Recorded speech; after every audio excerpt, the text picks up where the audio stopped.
Donc là, je vous distribue une petite merveille.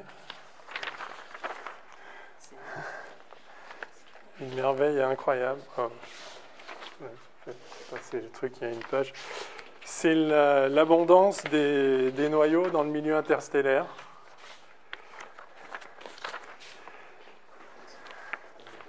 Alors, je vais commenter ça un peu après. Oups, pardon, merci.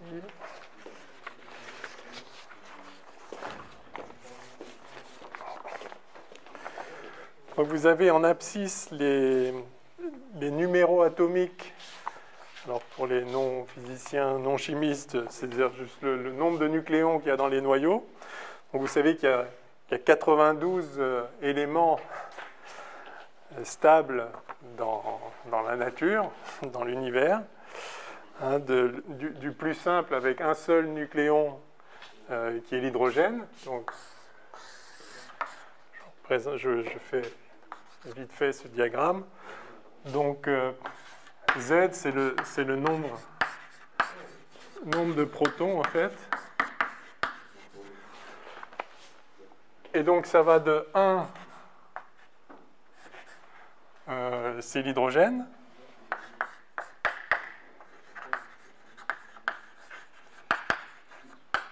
Symbole H. 2, c'est l'hélium. 3, c'est le lithium. 4, c'est le beryllium. 5, lithium, beryllium, bore, etc., etc. Carbone, azote, oxygène. Bon, je ne les connais pas tous par cœur, mais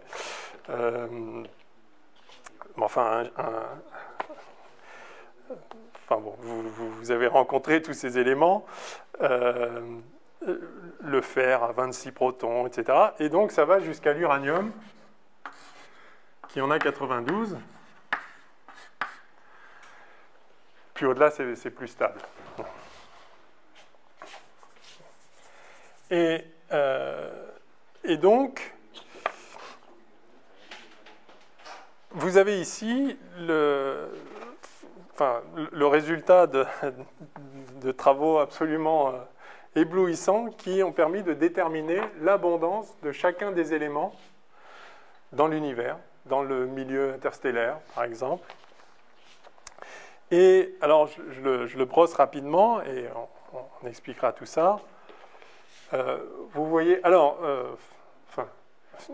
l'autre chose qu'il faut préciser, c'est que l'ordonnée ici, c'est une échelle logarithmique, c'est-à-dire que ce n'est pas linéaire. Vous avez, donc ça démarre à 10-2, ensuite vous avez 1, ensuite vous avez 10 puissance 2, donc 100, etc., 10 puissance 4, 10 puissance 6, 10 puissance 8, jusqu'à 10 puissance 10, c'est-à-dire 10 milliards. Alors, c'est une unité arbitraire, mais ce qui compte, c'est les unités relatives. En fait, là, le diagramme, il est tracé de telle façon que, par définition, on a mis pour le silicium, on a mis 10 puissance 6. C'est juste pour normaliser total. Donc, le silicium est à 10 puissance 6, et vous voyez que l'hydrogène, qui est de loin le plus abondant, est à quelques 10 puissance 10. Donc, plus de 10 000 fois plus d'hydrogène que de silicium dans l'univers. Très bien. Vous voyez que l'hélium est un petit peu ici, en dessous, il a quelques 10 puissance 9. Donc, en gros, 1/10 de l'hydrogène. Je l'avais déjà commenté, ça, je crois que, grosso modo, dans l'univers, il y a 90% d'hydrogène, 10% d'hélium. Ça, c'est au premier rang. D'accord. Enfin, ou alors de 0. Et puis après, je vous avais dit, il y a quelques pourcents. Quand on prend tous les autres éléments et qu'on les prend ensemble, alors il faut rappeler qu'on les appelle les métaux, tous les autres éléments, par abus de langage évidemment, au total il y a quelques pourcents. Dans notre galaxie, il y a à peu près 2% de autre chose que l'hydrogène et l'hélium. En tout cas, dans le système solaire et dans le Soleil lui-même, et pour toutes les étoiles qui sont à peu près à notre distance du centre galactique. Quand on s'approche du centre galactique, il y a un petit peu plus, il y a toujours 90% d'hydrogène, 10% d'hélium en gros, mais il y a à peu près 4% en fait d'autres choses. Donc ce n'est pas tout à fait homogène ça. Et déjà ça pose une question. Hein. pourquoi c'est pas exactement partout pareil. En même temps, pourquoi ce serait partout pareil? Enfin, en tout cas, voilà, ce que je vous donne là, c'est les abondances moyennes du milieu interstellaire, mais de toute façon, ce n'est pas les chiffres qui comptent, mais c'est les ordres de grandeur. Donc, encore une fois, vous avez ici l'hydrogène et l'hélium qui ont l'air vraiment à part, c'est eux qui dominent tout. Ensuite, vous avez ici, alors ça tombe même en dessous de 1 dans cette échelle. Okay, vous avez lithium, beryllium et bore, qui sont ce qu'on appelle les éléments légers, parce qu'ils sont légers, voilà, ils sont un peu plus lourds que l'hydrogène et l'hélium, mais enfin ils sont légers par rapport aux autres. Et eux, vous voyez qu'ils sont très très peu abondants, hein, donc ils sont 1 million de fois moins abondants, enfin avec des petites variations, que l'hydrogène et l'hélium. Et puis ensuite, alors je fais le dessin un peu trop. Donc vous avez le carbone, l'azote, l'oxygène, ça c'est un groupe qu'on appelle CNO, souvent carbone, azote, vous savez qu'en anglais c'est nitrogène, hein. Nitrogène plus exactement, CNO, enfin c'est symbole chimique. Là, autour de 10 millions, quelque chose comme ça. Et puis ensuite, vous avez tout un groupe d'éléments. Alors, ce que vous voyez, c'est que un coup sur deux, il y en a moins, un coup sur deux, il y en a plus. Une espèce d'oscillation comme ça. C'est assez étonnant. Puis vous avez un pic ici au niveau du fer. Alors, le fer, c'est 26. Donc, je ne suis pas du tout à l'échelle. Je vais étendre mon affaire. Et puis après, ça continue, mais il y en a de moins en moins, mais c'est quand même un coup sur deux. C'est plus abondant, un coup sur deux, c'est moins abondant. Puis ça descend bien bas, hein, ça descend jusqu'à ici, voilà, 10-1, voire quasiment 10-2, là. Et puis, donc, il y a à nouveau un petit pic là, au niveau du platine, il y a un petit pic au niveau du plomb. Enfin, c'est des pics qui sont vraiment quand même très très bas. Et puis, ça finit, thorium, uranium, et puis c'est fini, parce qu'après, il n'y a plus d'atomes stables. Au-delà de l'uranium, Z égale 92. Voilà. Bon, je vous l'ai fait, c'est pas très joli là au tableau, enfin vous avez l'image. Donc quand on voit ça, on se dit, ça n'a pas l'air d'être tout à fait au hasard. D'abord, cette oscillation un coup sur deux, c'est bien étrange quand même. Pourquoi ? Et puis ce pic du fer, là, qui sort au milieu, parce qu'il y a l'air d'avoir une tendance quand même, grosso modo, plus on va vers les éléments lourds, moins il y en a. Ça a l'air assez net. Mais il y a ce pic-là du fer, on se dit, mais qu'est-ce qu'il a de si spécial, le fer? Bonne question. Et puis il y a ces trois-là. Alors là, ils ne sont pas du tout dans le pattern, ils devraient être là, quoi, grosso modo.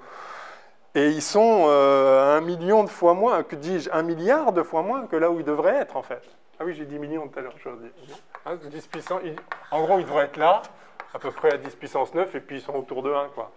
Donc c'est 1 milliard de fois moins. Quand on voit ça, on se dit, il y a un truc à expliquer. Et alors c'est intéressant, le simple fait qu'on puisse imaginer qu'il y a quelque chose à expliquer, c'est quelque chose d'assez nouveau en physique, enfin, surtout en chimie. Alors nouveau, je dirais, ça a un siècle, parce que vous vous rappelez que pendant tout le 19e siècle, la science de la matière s'est développée, on a découvert toutes les lois chimiques, la table qui a été résumée à la fin par la table de Mendeleïev, le fameux tableau où on classe tous les éléments. Et le grand credo de la chimie, comme vous le savez, comme dit Lavoisier, comme disaient déjà les atomistes grecs, rien ne se perd, rien ne se crée, tout se transforme. C'est-à-dire que toutes les réactions chimiques, toute la diversité des éléments qui nous entourent,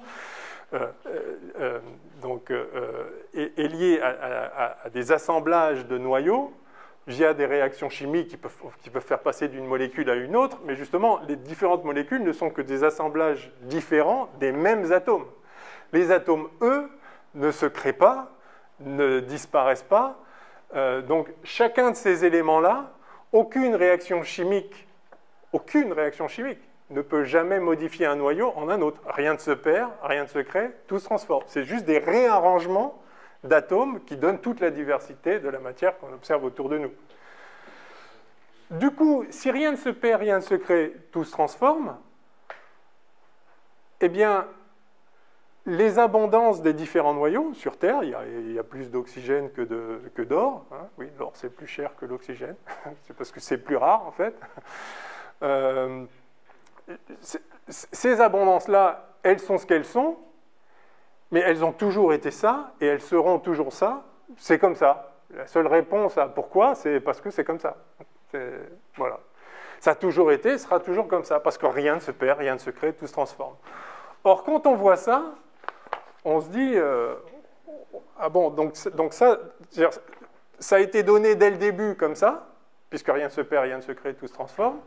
Mais pourquoi ça a été donné comme ça? C'est pas, enfin, ça n'a pas l'air arbitraire quand on voit ça. Puis cette oscillation, un coup sur deux, je ne sais pas quel est le grand architecte qui a décidé qu'un coup sur deux, on allait mettre un peu plus, un coup sur deux, un peu moins, et en même temps, on va quand même les faire décroître, etc. Enfin, bon, bref. Quand on voit ça, on sent qu'il y a un truc à expliquer, mais se dire qu'il y a quelque chose à expliquer dans l'abondance des noyaux, c'est une question absolument révolutionnaire, en fait. Et la clé la clé, pas encore de l'explication, mais de la possibilité d'une explication, ce sont évidemment les réactions nucléaires.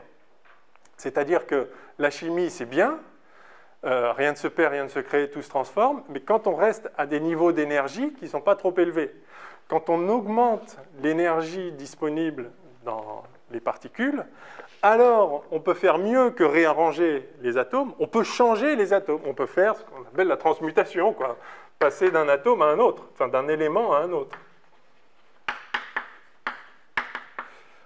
Transmutation nucléaire. Comment on fait ça? Eh bien, simplement en réarrangeant cette fois non pas les atomes entre eux, mais les constituants des atomes. C'est-à-dire, évidemment, il faut découvrir que les atomes, en fait, ont des constituants, que dans les noyaux des atomes, il y a des protons et des neutrons.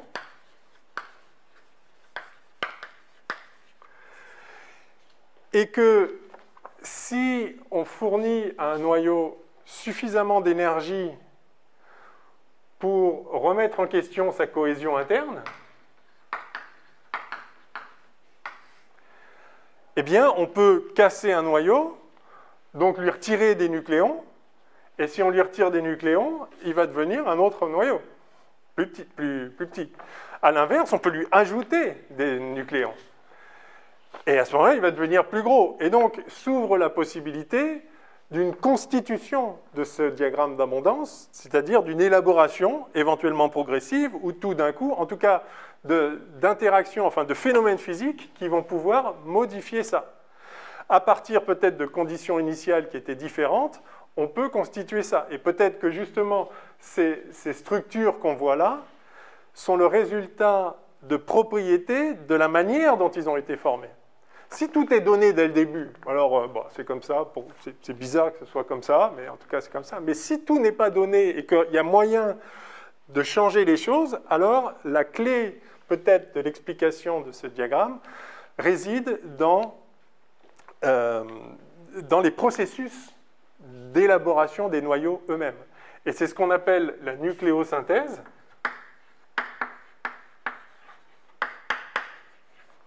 Processus de nucléosynthèse, le nom l'indique, c'est synthétiser les noyaux, fabriquer les noyaux à partir d'autre chose. Donc, à partir de quoi? Eh bien, à partir des nucléons, puisque finalement, les noyaux sont des assemblages de nucléons.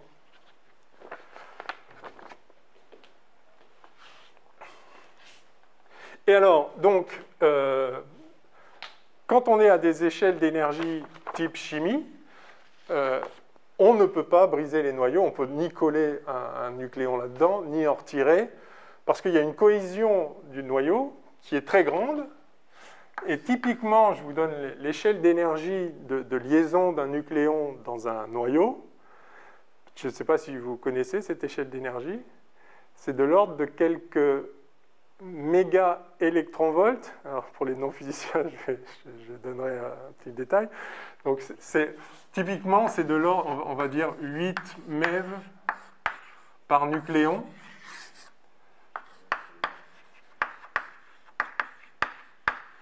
Alors un méga-électronvolt, c'est 1 million de fois un électronvolt.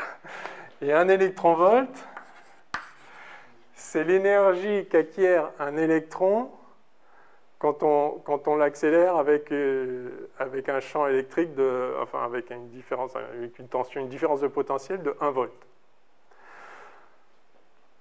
Mais, ok, ça ne vous parle pas forcément, enfin, les physiciens, oui, mais typiquement, un électronvolt, c'est l'énergie de la lumière visible. C'est l'ordre de grandeur. Un électronvolt,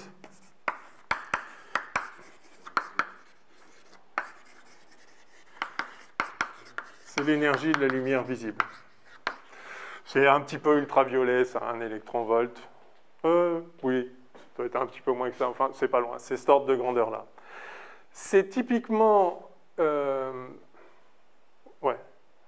Alors, quand je dis c'est l'énergie de la lumière visible, pardon, je veux dire c'est l'énergie d'un photon de lumière visible. Hein.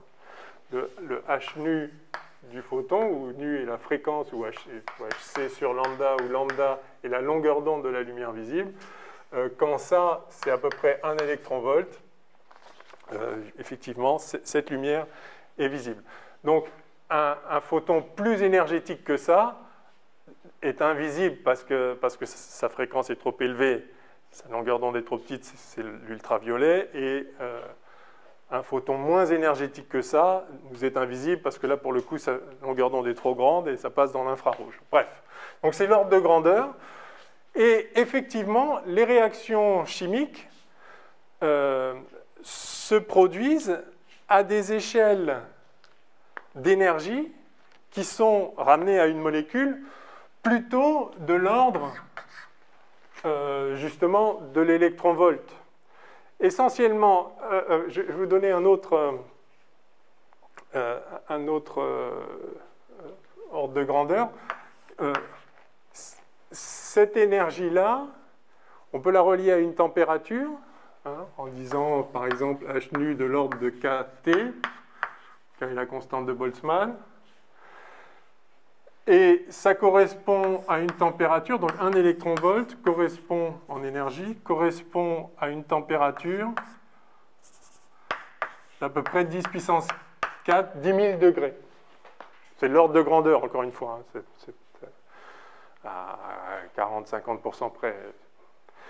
Et ça, si vous vous souvenez la température extérieure du Soleil, vous vous rappelez que c'est à peu près 6000 degrés, 5007. Hein, donc c'est à peu près ça, en fait. Ça, c'est à peu près la température du Soleil. Extérieure, évidemment, pas au cœur. Et effectivement, le Soleil émet de la lumière visible. D'accord ? Et quand vous faites des échanges d'énergie par des réactions chimiques, par exemple, vous craquez une allumette, je sais pas, vous allumez un briquet, d'accord ? Typiquement, évidemment, l'énergie vient d'où quand vous allumez une bougie? D'où vient l'énergie? De l'énergie chimique. Rien ne se perd, rien ne se crée, tout se transforme à cette énergie-là. Juste, vous avez des molécules qui contiennent de l'énergie dans la cire de la bougie, et puis vous la transformez, vous la décomposez en constituants, vous faites du CO2, etc., vous cassez la molécule, ça vous restitue l'énergie. En restituant l'énergie, évidemment, ça chauffe, puisque cette énergie-là, elle devient quoi? Ça chauffe, de l'agitation partout, et quand on atteint une certaine température, ça émet de la lumière. Tout ça est cohérent, vous voyez, enfin, j'essaye juste pour les non-physiciens de refaire le lien entre tout ça. C'est-à-dire que vous avez effectivement, dans les transformations chimiques, des échanges énergétiques qui se passent à des échelles d'énergie de l'ordre de l'électronvolt. Donc, c'est une unité qui vaut ce qu'elle vaut, mais ça correspond grosso modo aux échanges d'énergie auxquels on a affaire. Enfin, ramené à une molécule. Évidemment, si vous avez plein de molécules, ça fait plein de fois ça. Mais n'empêche que pour chaque réaction... pour chaque interaction particulière, c'est l'ordre de grandeur de ce qu'on a. Par ailleurs, vous savez que c'est aussi typiquement les énergies d'ionisation, enfin disons, en tout cas de transition entre les niveaux énergétiques des molécules. C'est pour ça que les molécules peuvent, ou les atomes peuvent émettre de la lumière, et de la lumière visible. C'est parce que justement, quand on passe d'une configuration à une autre, eh bien, il y a un changement d'énergie qui correspond à l'électronvolt, et donc ça fait de la lumière qu'on voit. Bon, bref, donc vous voyez, enfin, tout ça c'est pour vous bien ancrer cette échelle d'énergie en vous. L'échelle de l'électronvolt, c'est l'échelle de la lumière visible, c'est l'échelle des interactions typiques. Vous vous rappelez le potentiel d'ionisation de l'hydrogène? En général, les gens savent ça, 13,6 volts, électronvolts justement. Voilà, donc, là, c'est clairement de l'ultraviolet, hein, parce que c'est plus difficile d'ioniser un hydrogène si vous, je sais pas, si vous prenez... Enfin bon, bref. Ce sont les ordres de grandeur. Tiens. OK, et donc, la cohésion des nucléons dans les noyaux, vous voyez que c'est de l'ordre du million, voire 10 millions de fois plus. Voilà pourquoi ça ne se produit absolument jamais. Si vous craquez une allumette, vous ne changez pas la nature des atomes. Vous n'allez jamais attaquer le noyau de la matière. Par contre,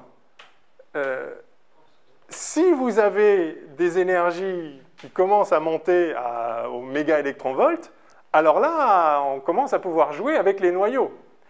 On l'a découvert bien plus tard qu'on pouvait accéder à de telles énergies. On l'a découvert, en fait, en découvrant la radioactivité à la fin du 19e siècle. 1995, 96, 97, là on a commencé à découvrir d'abord les rayons X, qui correspondent à typiquement une échelle d'énergie plutôt de l'ordre du kilo-électronvolt,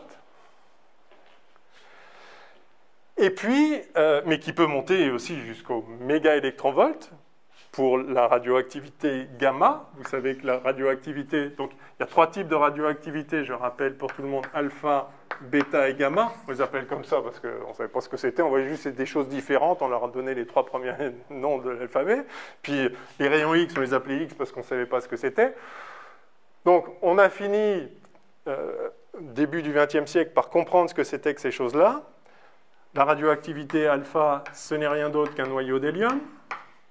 La radioactivité bêta, ce sont des électrons ou des positons, donc des antiélectrons. Et puis, la radioactivité gamma correspond à l'émission d'un photon gamma. Et les photons, du coup, maintenant qu'on les appelle les photons gamma, parce qu'ils correspondent à la radioactivité gamma, c'est juste des photons très énergétiques, justement de l'ordre du méga-électronvolt. Et ceux-là sont produits dans la radioactivité précisément parce que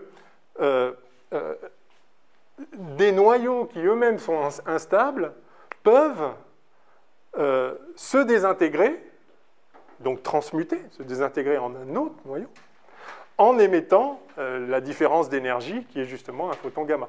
Photon gamma qui est absolument invisible, beaucoup trop énergétique pour être vu par nos yeux. Ok, donc c'est important d'avoir ça en tête. Tant qu'on était incapable d'accéder à des énergies, d'accélérer des particules ou de faire des processus qui libèrent des énergies colossales de l'ordre du méga-électronvolt, on pensait que rien ne se perd, rien ne se crée, tout se transforme. On faisait joujou avec la chimie autour de l'électronvolt, et dans ce cadre-là, il n'y a absolument pas moyen de comprendre les structures qui peuvent apparaître dans les diagrammes d'abondance. Mais quand donc, à la fin du 19e siècle, on a découvert les réactions nucléaires, en fait, parce que c'est ça dont il s'agit, c'est-à-dire passer d'un noyau à un autre, qui est l'équivalent de la réaction chimique, mais au niveau des noyaux, alors, donc pour ça, il a fallu évidemment commencer à disposer d'énergies plus grandes, mais on a vu qu'avec ces énergies-là, on peut donc faire évoluer la composition élémentaire de la matière. Et effectivement, donc, ça ouvre la voie à une compréhension des abondances dans l'univers en termes d'évolution. Et on peut se dire que ces structures-là sont explicables par les processus qui permettent de fabriquer les noyaux. Alors, les fabriquer à partir de quoi? Donc, évidemment, à partir des nucléons. Alors, ce qu'on a vu la dernière fois, ce n'était pas du tout ce que j'avais prévu d'ailleurs. On a parlé de Big Bang, on a parlé d'expansion de l'univers, alors que je voulais vous parler des étoiles. Je voulais vous parler des étoiles parce que dans les étoiles se produisent justement des réactions nucléaires. On s'était arrêté dans le cours d'encore avant en disant, OK, maintenant, justement, on avait compris le diagramme HR, Hertzsprung-Russell, enfin, pas compris, mais justement, on voulait le comprendre. On a vu qu'il y avait des structures qui, elles aussi, sont tellement nettes qu'elles appellent explication. Enfin, c'est pas là par hasard, donc il faut le comprendre. Et donc, on s'était posé la question, qu'est-ce qu'une étoile? Alors, on avait vu, d'après le spectre de lumière des étoiles, que, en fait, elles rayonnent parce qu'elles sont chaudes, tout simplement. C'est un rayonnement de corps noir. Et justement, on peut déterminer leur température, en tout cas la température de la partie qui nous envoie de la lumière, donc l'extérieur, en regardant leur spectre d'émission. Reste à comprendre d'où vient la température des étoiles. Enfin, pourquoi elles sont chaudes. Parce que quand on laisse un corps chaud dans un environnement qui est moins chaud, et l'univers est très peu chaud, l'univers est à moins 270 degrés Celsius, enfin 2,7 degrés Kelvin. Donc quand vous laissez une étoile très chaude dans un environnement qui n'est pas chaud, elle rayonne, mais en rayonnant, elle perd de l'énergie. En perdant de l'énergie, elle se refroidit, et donc elle rayonne de moins en moins, à des longueurs d'onde de plus en plus grandes, c'est-à-dire de moins en moins énergétiques, et au bout d'un moment, elle s'est refroidie, puis elle devient froide. Donc la question, c'était, est-ce que les étoiles rayonnent? Ok, elles étaient chaudes, on ne sait pas pourquoi, mais elles ont été chaudes, et donc elles rayonnent, puis elles sont en train de se refroidir, en fait. Ou est-ce qu'il y a un processus qui renouvelle leur température, donc réintroduit de l'énergie pour les maintenir à la température. C'est-à-dire, bien qu'elles rayonnent et donc elles perdent de l'énergie, si elles gardent la même température, c'est qu'il y a un processus qui produit de l'énergie. Alors, le premier petit calcul qu'on peut faire, qui a été fait très tôt, c'est, OK, je ne sais pas s'il y a des processus énergétiques dans les étoiles, mais en tout cas, elle est chaude, elle rayonne, donc elle perd de l'énergie. Au rythme actuel où le Soleil perd son énergie, combien de temps ça peut durer? Et là, on s'aperçoit que ça ne dure pas du tout longtemps. Ça se refroidit vite, parce que ça perd beaucoup d'énergie chaque seconde. Et donc, le Soleil va se refroidir très vite, il ne va pas rester longtemps comme ça. C'est peu probable on peut avoir de la chance, on est pile au moment où il est chaud, il est encore chaud, mais ça va durer tellement peu de temps que c'est peu probable. D'où l'idée qu'il doit y avoir des processus pour fournir de l'énergie. Mais alors quoi? Et donc, comme je l'avais mentionné, je crois, jusqu'à la fin du 19e siècle, justement, on ne connaît pas encore les processus nucléaires, et donc pour produire de l'énergie, il y a justement la combustion, c'est-à-dire des réactions chimiques, ça fournit de l'énergie. Mais c'est pareil, on peut calculer au bout de combien de temps, parce que vous vous rappelez qu'on connaît la masse du Soleil, ça on l'a établi par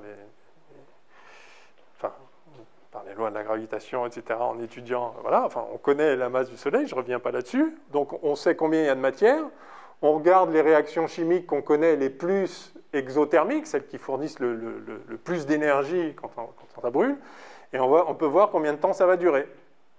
Et ça ne dure pas longtemps. Ça dure je crois que c'était dizaines de millions d'années. C'est pas mal. Mais on commençait à voir que en géologie, il y a des roches qui ont des centaines de millions d'années. Donc c'est pas possible en fait. C'est pas possible que le système solaire, le système solaire est forcément beaucoup plus vieux que le temps que ça prendrait au Soleil pour ne plus pouvoir briller. Donc ça ne colle pas. L'autre possibilité pour fournir l'énergie du Soleil, c'est l'effondrement gravitationnel, puisqu'en s'effondrant sur lui-même, évidemment, il récupère de l'énergie potentielle gravitationnelle, et cette énergie peut être utilisée pour chauffer. Effectivement, c'est ce qui se passerait d'ailleurs, hein, s'il n'y avait pas de réaction nucléaire. Maintenant, on sait que ces réactions nucléaires, c'est pas un spoiler, hein, mais s'il n'y avait pas de réaction nucléaire, oui, le Soleil s'effondrait sur lui-même. En s'effondrant, il chaufferait, ça freinerait son effondrement. Et donc, ça prendrait un certain temps à ce qu'il s'effondre complètement. Et pendant ce temps-là, il rayonnerait. Et ça aussi, si on regarde, ça durerait quelques millions, dizaines de millions d'années, mais certainement moins que les temps géologiques. Bref, donc ça, c'est pas possible. Et évidemment, on a compris finalement ce que c'était. Enfin, ça a été suggéré dans les années 20, que c'est en fait des processus nucléaires qui fournissent l'énergie au Soleil, la source d'énergie au Soleil. Alors, reste à voir lesquels, reste à voir comment. Et du coup, s'il y a des processus nucléaires au cœur du Soleil, pour fournir son énergie, ça veut dire qu'il y a de la nucléosynthèse au cœur du Soleil. C'est-à-dire qu'il y a effectivement il y a certains noyaux qui deviennent d'autres noyaux. Et donc, les abondances dans l'univers ne sont pas figées depuis toujours et pour toujours. Ok, alors, voyons qu'est-ce qui peut se passer au cœur du Soleil. Bah, grosso modo, il n'y a que de l'hydrogène et de l'hélium. Qu'est-ce qu'on peut faire avec ça? Il y a quelques pourcents d'autres choses. Mais dans l'univers, il y a de l'hydrogène et de l'hélium. Qu'est-ce qu'on peut faire avec ça? Eh bien, on peut fusionner l'hydrogène. On peut faire 1 plus 1 égale 2. On prend un proton et un proton, et puis on fait de l'hélium. En fait, on peut prendre de l'hydrogène et fabriquer de l'hélium. On pourrait aussi, a priori, prendre de l'hélium, l'hélium 4. On peut faire 4 plus 4 égale 8. Si on les met ensemble. Mais il y a un truc de physique nucléaire très intéressant, c'est qu'en fait, il n'y a pas de noyaux qui ont 8 nucléons. Alors on peut aussi faire 4 plus 1, ça fait 5. Mais il y a un autre truc dingue en physique nucléaire, c'est qu'il n'y a pas de noyau qui a 5 nucléons. Alors on me dira, on ne le savait pas ça au début, maintenant on le sait. Il n'y en a pas. Alors, ça c'est le nombre de noyaux. Ça c'est Z, le nombre de protons. Évidemment, donc il y a des éléments qui ont 5, enfin il y a un élément qui correspond à 5 protons. Hein. C'est justement le bore. Le bore a 5 protons. Mais des éléments qui ont 5 nucléons, il n'y en a pas. Regardons les premiers éléments. H, celui qui a 1 proton. Vous savez qu'il y a plusieurs isotopes, suivant le nombre de neutrons associés. Vous avez l'hydrogène standard, donc je vais noter H1. Vous avez un hydrogène dans lequel il y a un proton et un neutron, c'est le H2, c'est ce qu'on appelle le deutérium.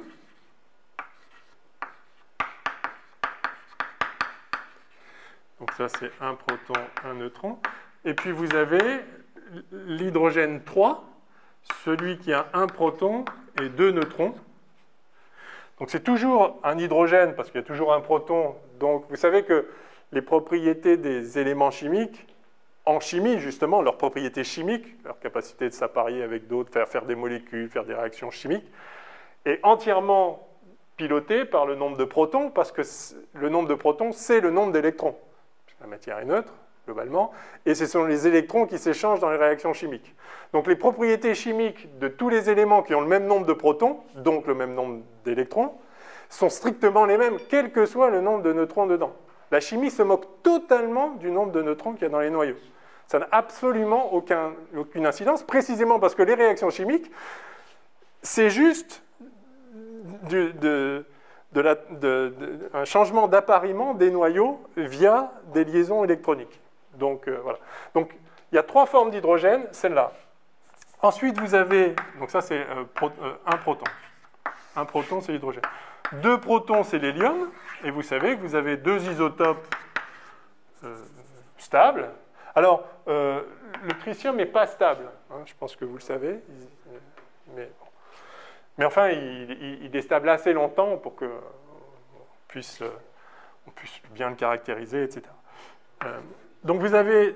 Mais ces deux-là sont stables. Hein. Deutérium et hydrogène.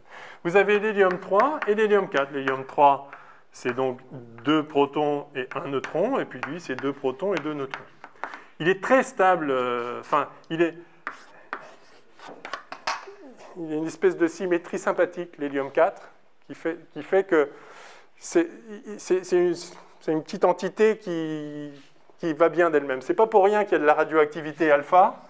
La radioactivité alpha, c'est justement un noyau qui a un peu trop de neutrons, qui n'est pas bien équilibré, et il crache un alpha, une particule alpha, c'est-à-dire un noyau d'hélium, 2,2 comme ça, parce que ça part bien, ça forme une petite entité qui va bien, quoi. Voilà.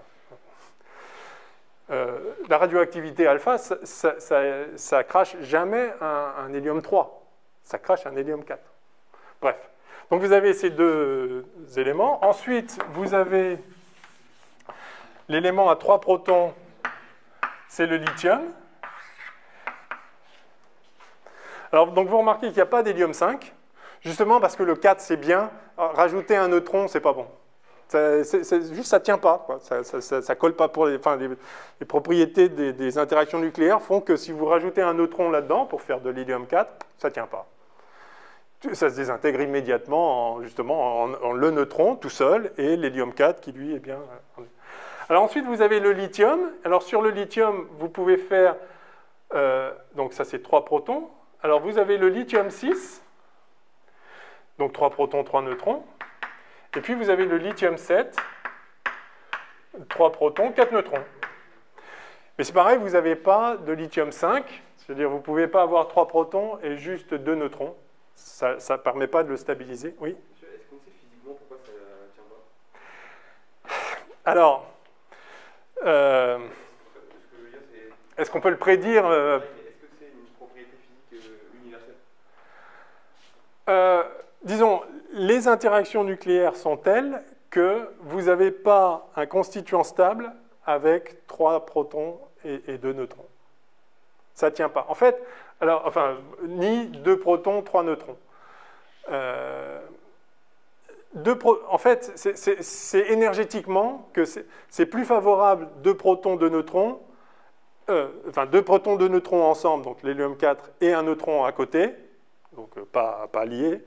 Ça, c'est énergétiquement plus favorable que si on voulait les mettre ensemble. Voilà. Et donc, la nature, spontanément, on ne peut pas fusionner un neutron avec un hélium 4. Ça ne marche pas. Et on pourrait se dire, on peut fusionner un proton avec un hélium 4. À ce moment-là, ça ferait un lithium 5. 3 protons, 2 neutrons. Mais là non plus. Et là, si vous voulez, un petit peu la raison à chaque fois qu'il y a des problèmes de stabilité comme ça, c'est que si vous avez 3 protons tout seuls, sans neutrons, ils se repoussent, les protons sont de charge positive, chacun repousse les autres, ça va exploser. Mais si vous mettez des neutrons avec, ça stabilise le noyau, parce qu'en fait, il y a des interactions attractives entre protons et neutrons qui vont l'emporter sur la répulsion des protons.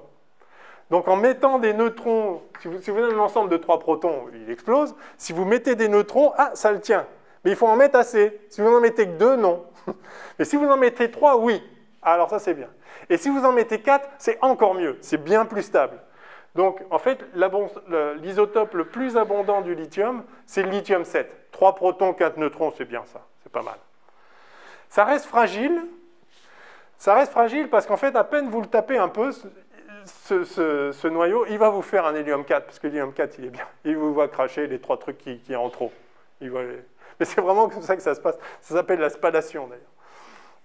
Comme vous arrachez, vous arrachez des nucléons. Et ça se fait assez bien. Donc, en fait, mais néanmoins, le lithium est un noyau, est un élément stable, avec 2 isotopes qui sont stables. Celui-là, beaucoup plus que celui-là. Alors, quand je dis plus stable, ça veut dire, enfin, ils sont stables, c'est-à-dire si vous ne touchez pas, ils restent. Ils ne sont pas spontanément instables. En revanche, si vous mettez ça dans un milieu un peu, je sais pas, vous mettez ça dans le soleil, avec donc pas mal d'énergie, des photons, etc., et puis lui va se faire détruire beaucoup plus vite que celui-là.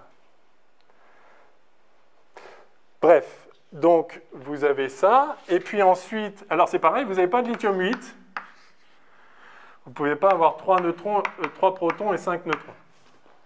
C'est trop de neutrons là, c'est pareil, ça préfère se casser. Donc ça n'existe pas, il n'y a pas de 8. Ensuite, vous avez le beryllium, celui qui a 4 protons, l'élément qui a 4 protons. Et pour le beryllium, essentiellement, il n'y a il n'y a qu'un isotope qui est stable par lui-même, c'est le beryllium 9, donc 4 protons, 5 neutrons. Et là, le beryllium 8, ce serait 4 protons, 4 neutrons.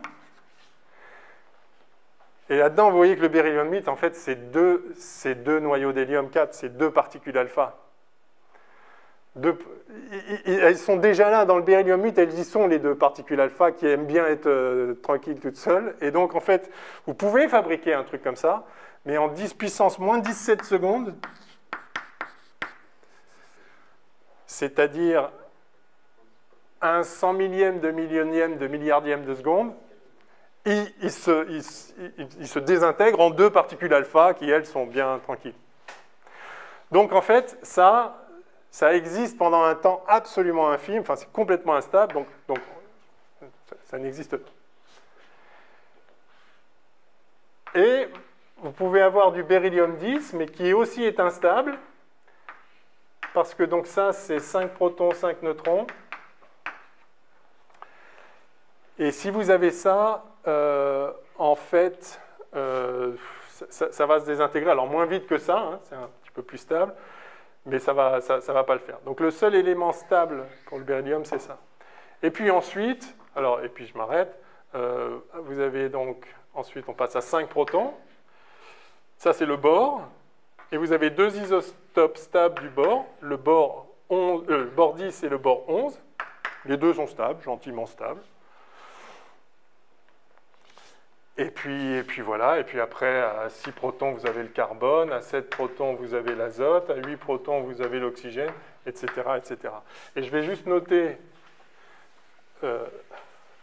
pour mémoire, vous avez... peut-être... Ouais.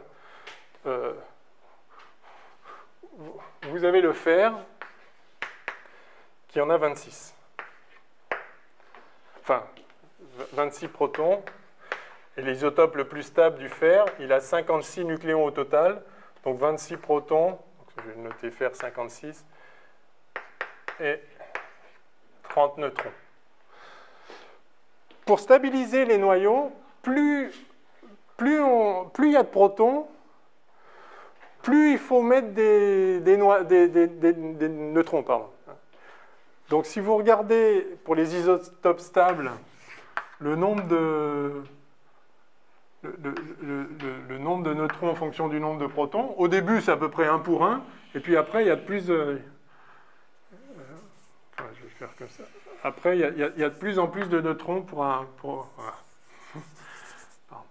Ça, ce serait si on avait exactement autant, d'accord? Et en fait, ça se passe comme ça. Pour stabiliser les noyaux avec beaucoup de protons, il faut mettre beaucoup de nucléons. Vous connaissez tous l'uranium, justement, le dernier là, qui est stable. L'uranium, vous avez l'uranium 238, l'uranium 235 aussi, qui est, quand on parle de l'uranium enrichi, c'est qu'il y en a un peu plus de comme ça. Donc, vous voyez qu'il y a beaucoup plus de neutrons que de protons. Néanmoins, cet élément, comme vous le savez, est instable, mais avec une durée de vie très longue, hein, milliards d'années. C'est que, quand même, il préfère se casser. On récupère un peu d'énergie en le cassant. Alors, pourquoi je vous raconte tout ça, que soit vous connaissez déjà, soit peut-être vous vous en fichez complètement parce que, ok, d'accord, c'est la matière. Je vous raconte tout ça parce que ça va être la clé de ce qui se passe ici. La clé, ça va être effectivement la stabilité des noyaux. Et une chose qu'on peut dire d'ailleurs tout de suite, c'est que cette oscillation un coup sur deux, là, c'est tout simplement que la nature préfère un nombre pair de nucléons. Pour des raisons nucléaires. Enfin, faire de la physique nucléaire pour le voir proprement. Mais c'est mieux. Donc, alors après, c'est mieux d'être par là ou par là que d'être par là. Mais entre là et là, c'est pareil. Enfin, c'est à peu près pareil. Sauf que, justement, à un coup sur deux, c'est quand même mieux d'être un peu plus... d'avoir un nombre pair. Donc l'oscillation un coup sur deux, elle est vraiment un coup sur deux, et enfin, clairement la raison elle est nucléaire. C'est une question de stabilité nucléaire. Alors il y a une courbe que je voudrais tracer du coup ici. C'est la courbe qui vous donne l'énergie de liaison des nucléons dans les noyaux. Donc je vais noter ça, énergie de liaison.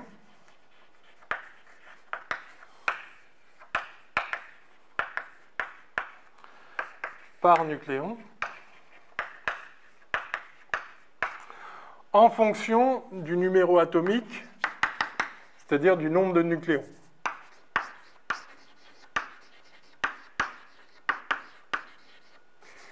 Et cette courbe est absolument cruciale.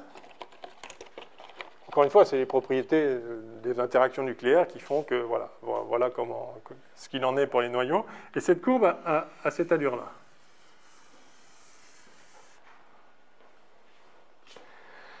C'est-à-dire que pour les petits noyaux, il n'y a pas beaucoup de liaison des nucléons dans les noyaux. Si vous voulez, ça, c'est l'énergie qu'il faut pour arracher un nucléon du noyau. Alors, ça reste de l'ordre du mégaélectronvolt. Ici, vers le maximum, c'est ce que je vous disais tout à l'heure, on a à peu près 8. Et puis en dessous, là, je ne sais pas, on a peut-être 1 mégaélectronvolt. Donc 1 million de fois l'énergie typique de la lumière, d'un photon lumineux visible. Donc c'est du mégaélectronvolt. Donc de toute façon, pour faire une réaction nucléaire, il faut mettre en jeu des énergies de l'ordre du mégaélectronvolt. Mais néanmoins, pour arracher un nucléon des petits atomes, c'est relativement facile par rapport à les arracher des gros atomes. Il y a un maximum ici qui correspond au noyau, au singulier ou au pluriel, disons. Cet ensemble de noyaux-là sont les noyaux les plus intrinsèquement stables, c'est-à-dire dans lesquels la liaison de chaque nucléon à l'ensemble est la plus grande. Là, chaque nucléon est lié évidemment aux autres, mais pas tant que ça, là, vraiment énormément. Et le maximum ici, il est justement sur le fer. Le fer d'ici, là. C'est où il y a le pic. Alors, en fait, je crois que c'est plutôt le nickel 62 qui est le plus stable, mais ce mécanisme de production fait que il n'est pas si abondant que ça. En fait, l'élément le plus abondant dans toute cette zone-là, vous le voyez sur le schéma, vous voyez que par rapport à ce qu'il y a autour de lui, le fer ressort complètement. Et la raison, c'est que c'est le noyau le plus stable, en fait, au sens, le plus intrinsèquement lié. Qu'est-ce que ça change? Eh bien, ça change que si vous avez fabriqué ces noyaux-là, pour les faire transmuter, soit vous allez là, soit vous allez là, dans tous les cas, vous allez perdre de l'énergie. En fait, le fait que ici, en rajoutant des nucléons, ça les rend tous de plus en plus liés, fait que vous gagnez de l'énergie en rajoutant des nucléons. Et ça, c'est là où, donc dans toute cette zone-là, la fusion nucléaire fait gagner de l'énergie. Vous avez deux petits noyaux, vous les mettez ensemble, vous gagnez de l'énergie. La nature veut fusionner les noyaux, vous voyez ce que je veux dire, c'est-à-dire, si vous arrivez à faire fusionner deux noyaux petits, vous allez avoir un noyau plus gros, qui est plus lié que les deux précédents, donc en fait, vous avez gagné de l'énergie. À l'inverse, si vous voulez faire fusionner des nucléons ou des noyaux à quelque chose qui est déjà maximalement stable, maximalement lié, plus exactement, vous allez perdre de l'énergie. Donc ça ne va jamais se produire spontanément. Il va falloir que vous disposiez beaucoup d'énergie pour arriver à coller des nucléons à un noyau de fer pour en faire un truc plus lourd. Ouais. C'est exactement pour ça qu'on fait la fission. Ici, c'est exactement l'inverse. Ici, vous avez un gros noyau, si vous arrivez à le casser, alors évidemment, ils sont liés, il est lié par lui-même. Donc il faut mettre de l'énergie pour le casser. Mais si vous le cassez en mettant de l'énergie, il va vous rendre plus d'énergie que ce que vous lui avez donné. Parce qu'en fait, vous allez vous rapprocher d'ici. Donc les noyaux très gros vous donnent de l'énergie quand vous les cassez. Les noyaux petits vous donnent de l'énergie quand vous les mettez ensemble. Donc c'est effectivement, la fission fonctionne enfin, vous donne de l'énergie avec des gros noyaux, et la fusion vous les donne avec des petits noyaux.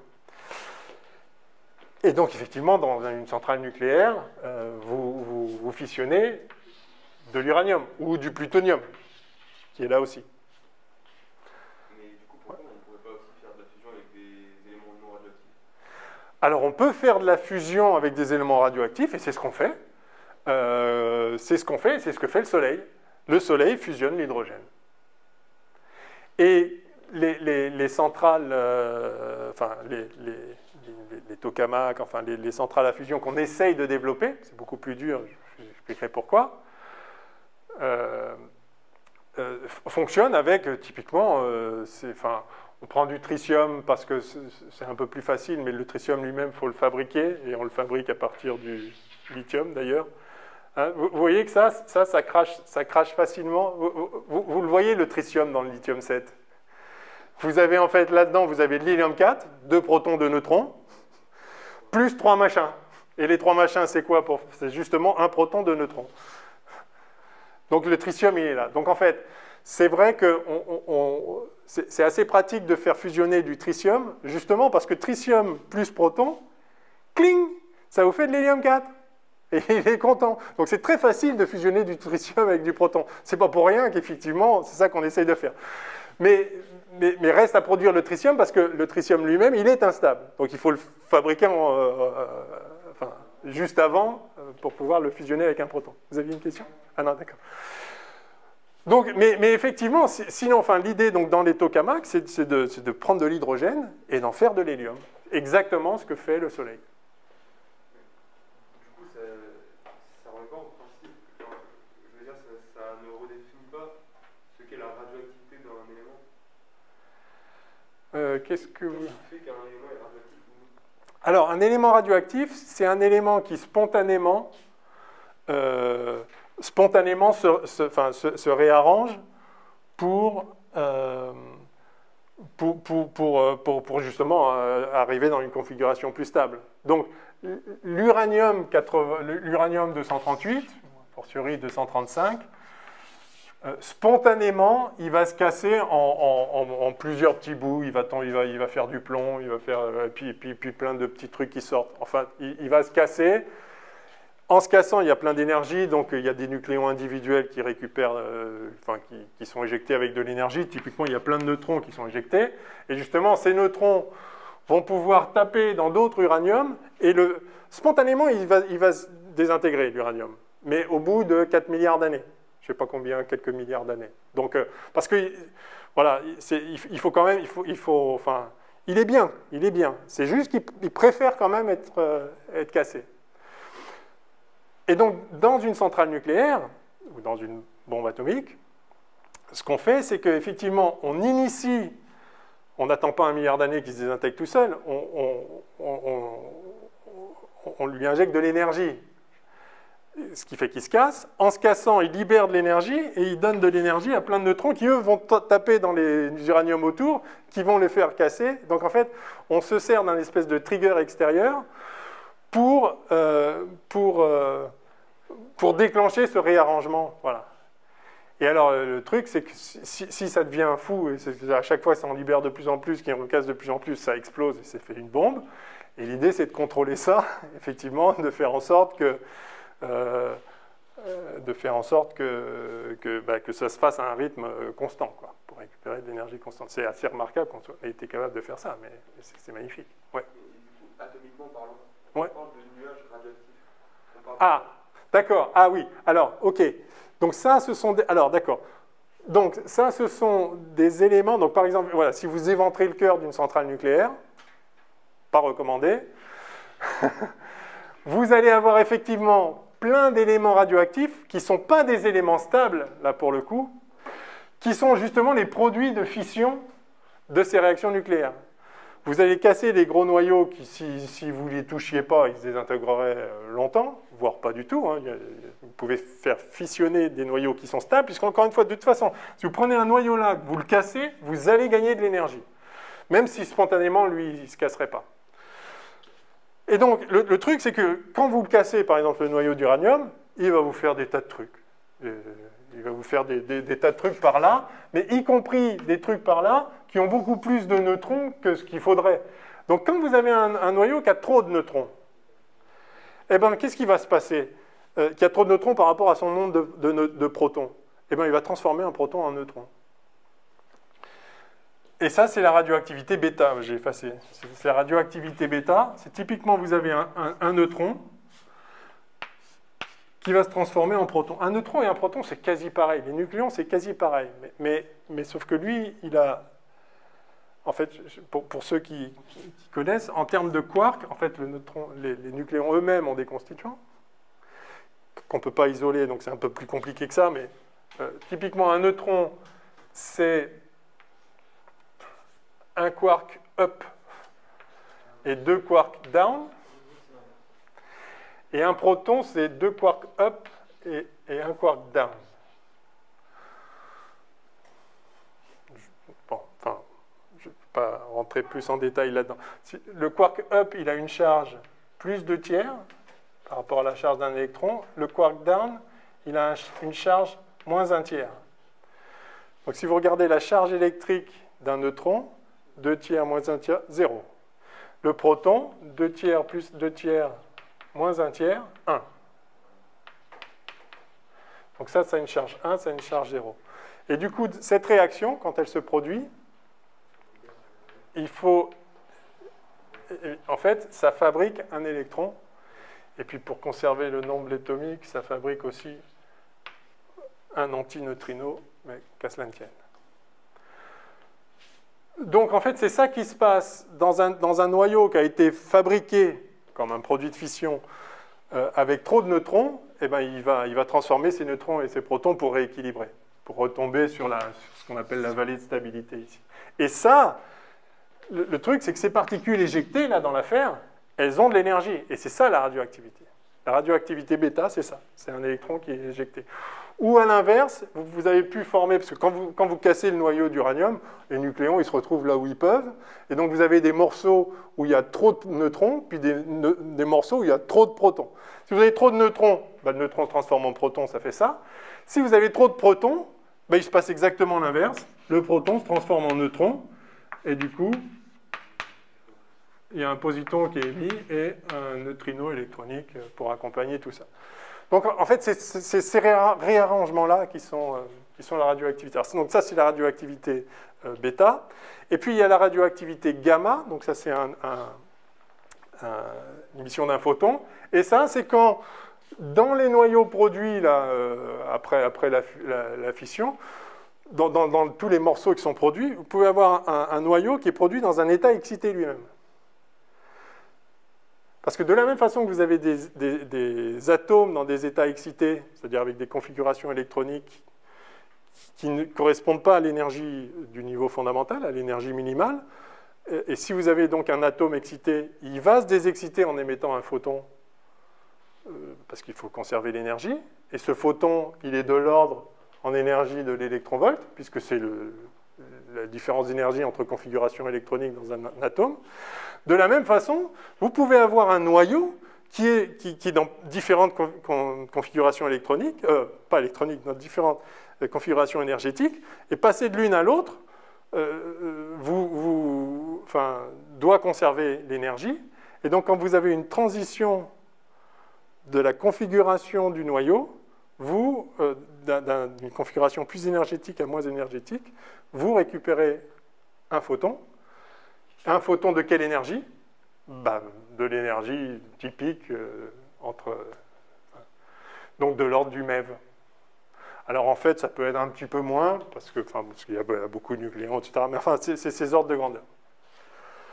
Voilà, donc c'est ça, la radioactivité, c'est les éléments produits lors de réactions nucléaires. Ok, donc vous voyez ce qui se passe, tout est dans cette courbe, c'est vraiment absolument majeur.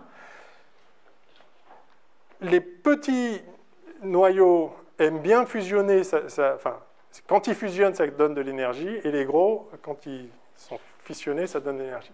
Eh bien, c'est effectivement comme ça que fonctionnent les étoiles, en fusionnant des petits noyaux, Mais on voit que ça ne peut fournir... Donc, et alors évidemment, en fusionnant, du coup, ça fabrique des noyaux plus gros. Et c'est là que vous voyez qu'il y a le processus de nucléosynthèse. On démarre, en fait, on y reviendra, je crois que je l'avais dit la dernière fois, on démarre après le Big Bang, après 10 minutes d'existence de l'univers, il n'y a dans l'univers que de l'hydrogène et de l'hélium. 90%, 10%, c'est tout. Et depuis, les étoiles bossent.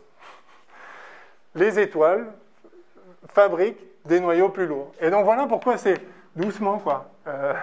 Il y en a de moins en moins. Là, je le dis avec les mains, hein, mais par contre, les étoiles fusionnent. En fait, c'est très bien. Donc elles fabriquent en fusionnant fusionnent les noyaux. En fusionnant des noyaux légers, elles en font des plus gros. Mais ça s'arrête au fer. Exactement. Puisqu'après, au contraire de donner de l'énergie, il faudrait lui en prendre pour faire des noyaux plus lourds. Donc en fait, ça devrait s'arrêter là. Donc, si on résume ça, alors il va falloir aller un peu plus dans le détail, mais ça sont les étoiles qui le font. Ça, mystère total. Enfin, on sait, mais pour l'instant, mystère total. Puisque pour les fabriquer, il faut, au contraire, il faut injecter de l'énergie plutôt.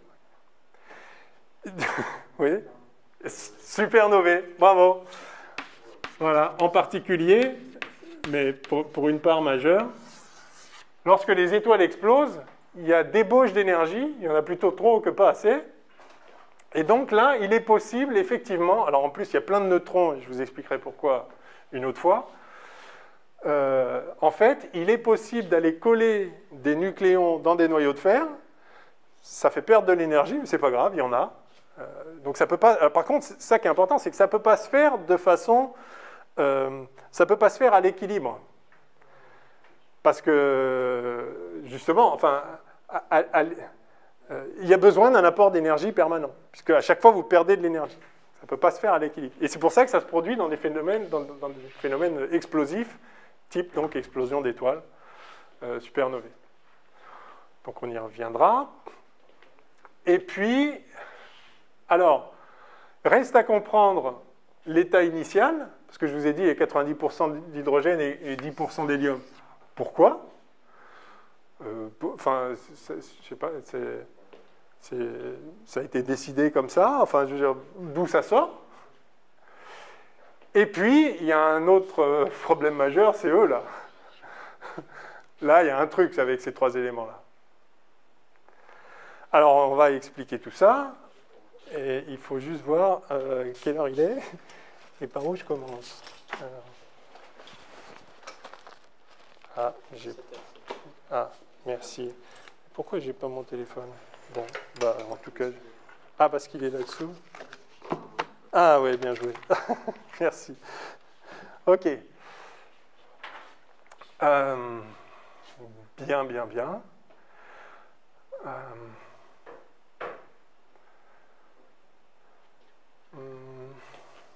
Peut-être qu'on peut remonter au Big Bang pour voir le début de l'histoire. Allez, on va voir le début de l'histoire. Allez, remontons le temps. C'est marrant, ça fait 3 cours que j'essaye de vous parler des étoiles. Il y a une conspiration cosmique, je n'arrive pas à vous parler des étoiles. Mais on va venir, on y vient quand même, on tourne autour. Donc, vous rappelez les lois de la relativité générale qui relient la géométrie de l'univers au contenu matériel font que, si on fait une hypothèse simple, que l'univers est homogène, isotrope, à chaque endroit c'est pareil, il n'y a pas de direction privilégiée, il n'y a pas de lieu privilégié, du moins quand on fait une moyenne à grande échelle, ça permet de dire, c'est partout pareil, donc ça simplifie les équations, ça permet de les résoudre, et quand on fait ça, encore une fois ça ne sera valable qu'à grande échelle, mais soit, quand on fait ça, on voit que il y a 3 possibilités, enfin, essentiellement, il y a 2 possibilités. Soit l'univers est en expansion, soit il est en contraction. Et il suffit de regarder, on voit que toutes les galaxies s'éloignent, donc en fait, il est en expansion. Très bien. Et non seulement on voit ça, mais les lois de la relativité générale nous permettent de dire précisément comment ce fameux facteur d'échelle, c'est-à-dire les échelles de longueur, on va dire, dans l'univers, croissent avec le temps, et après, il suffit de remonter dans le temps pour voir que, donc, si on met ce facteur d'échelle qu'on note généralement A en fonction du temps, en ce moment, il est en train de croître d'une certaine façon, et si on remonte dans le passé, il y a un moment, il tend vers 0. Donc la densité des particules et la densité d'énergie tend vers l'infini, et quand on arrive à des densités d'énergie colossales et des densités en nombre de particules par centimètre cube colossales, il y a plein forcément d'interactions entre toutes ces particules qui sont toutes les unes sur les autres et qui ont plein d'énergie. Et du coup, il y a tellement d'interactions par seconde que c'est sûr, c'est à l'équilibre thermodynamique. Tout s'échange. C'est-à-dire tout ce qui peut se faire se fait à un rythme tel qu'en fait, à chaque instant, on a une distribution qui est complètement équilibrée. C'est-à-dire s'il y a un petit écart, le milliardième de seconde après, c'est compensé par... Enfin, et donc, c'est le principe de l'équilibre thermodynamique.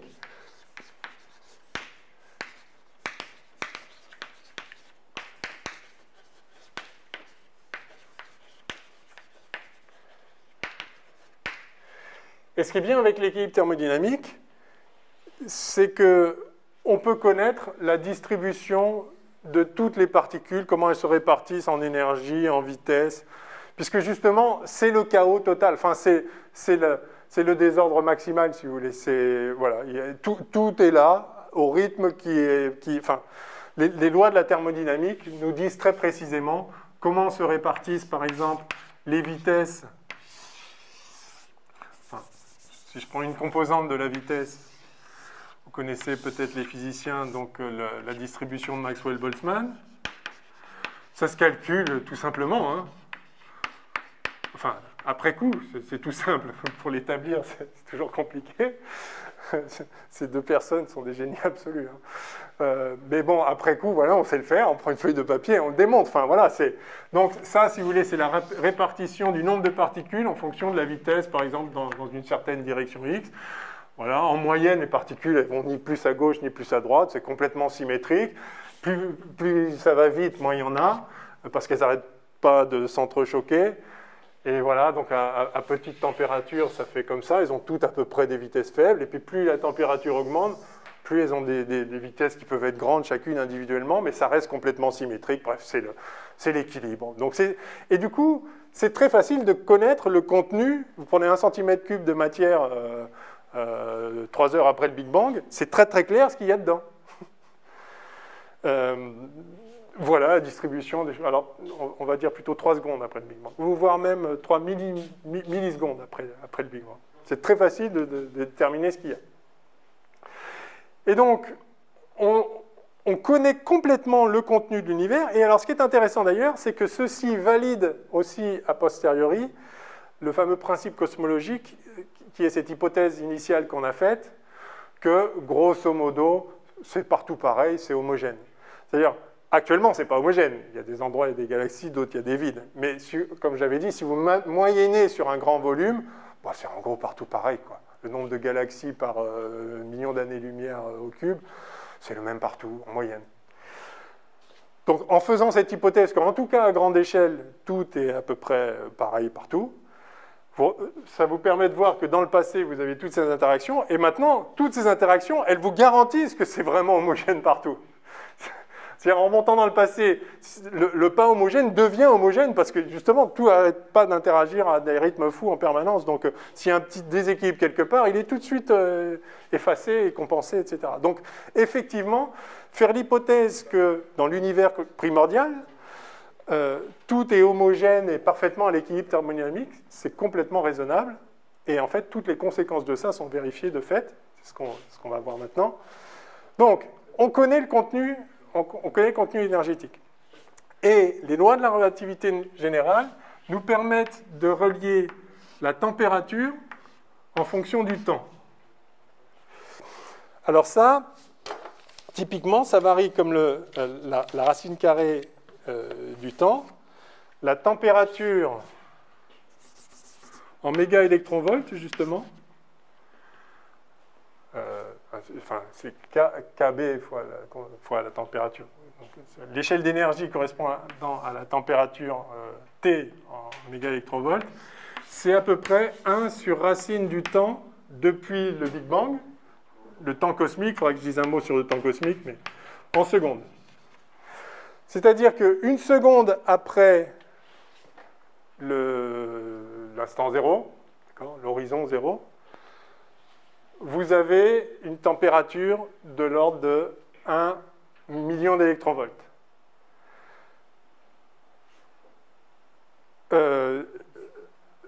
100 fois plus tôt, c'est-à-dire à 1 centième de seconde après le début entre guillemets, vous aviez donc 10 fois plus, une température 10 fois plus grande. Donc vous avez grosso modo 10 MeV à 1 centième de seconde. Grosso modo. Et donc ce qui est sûr, c'est que là, ça 10 MeV, là, c'est-à-dire que, en gros, tous les photons du bain thermique qu'il y a dans l'univers, ils ont plus d'énergie que ce qu'il faut pour casser un noyau. Donc, il n'y a pas de noyau. Dans les premiers instants, il n'y a pas de noyau. Si jamais vous en formez un par miracle, il est détruit immédiatement. Parce que dans chaque milliardième de millimètre cube d'univers, il y a des milliards de milliards de milliards, vous pouvez calculer exactement combien, parce que c'est l'équilibre thermodynamique, de photons, qui chacun est beaucoup plus énergétique que ce qu'il faut pour casser le noyau. Donc les noyaux, il n'y en a pas. C'est réglé, il n'y en a pas. Donc vous voyez que c'est très puissant en fait. La connaissance des lois physiques, même simples, permet de savoir que dans l'univers primordial, ben, le contenu matériel, il est ceci et pas cela. Enfin, on peut vraiment déterminer le contenu matériel, et en particulier ce contenu matériel, autour disons, d'un centième de seconde, il n'y a pas du tout de noyau. Par contre, il y a des nucléons. Et il y en a combien? Ben, c'est très simple. Ils se répartissent suivant les lois de la thermodynamique. On sait exactement combien il y en a par unité par unité de volume. Et on sait très bien quelle est leur température. Tout ça est donné par les lois de la physique. Alors, je vais vous faire une petite histoire thermique rapide de l'univers. Je vais effacer ça, je pense que vous l'avez en tête, puis vous l'avez sous les yeux en plus, sur la feuille. Alors,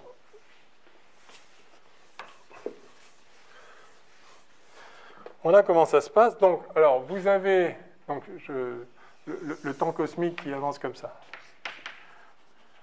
Il faudrait que je précise exactement ce qu'on entend par temps cosmique, mais gardons l'idée naïve pour l'instant, elle fonctionne pour ce dont je veux parler ici. Donc vous avez ce qu'on appelle l'ère de Planck, là.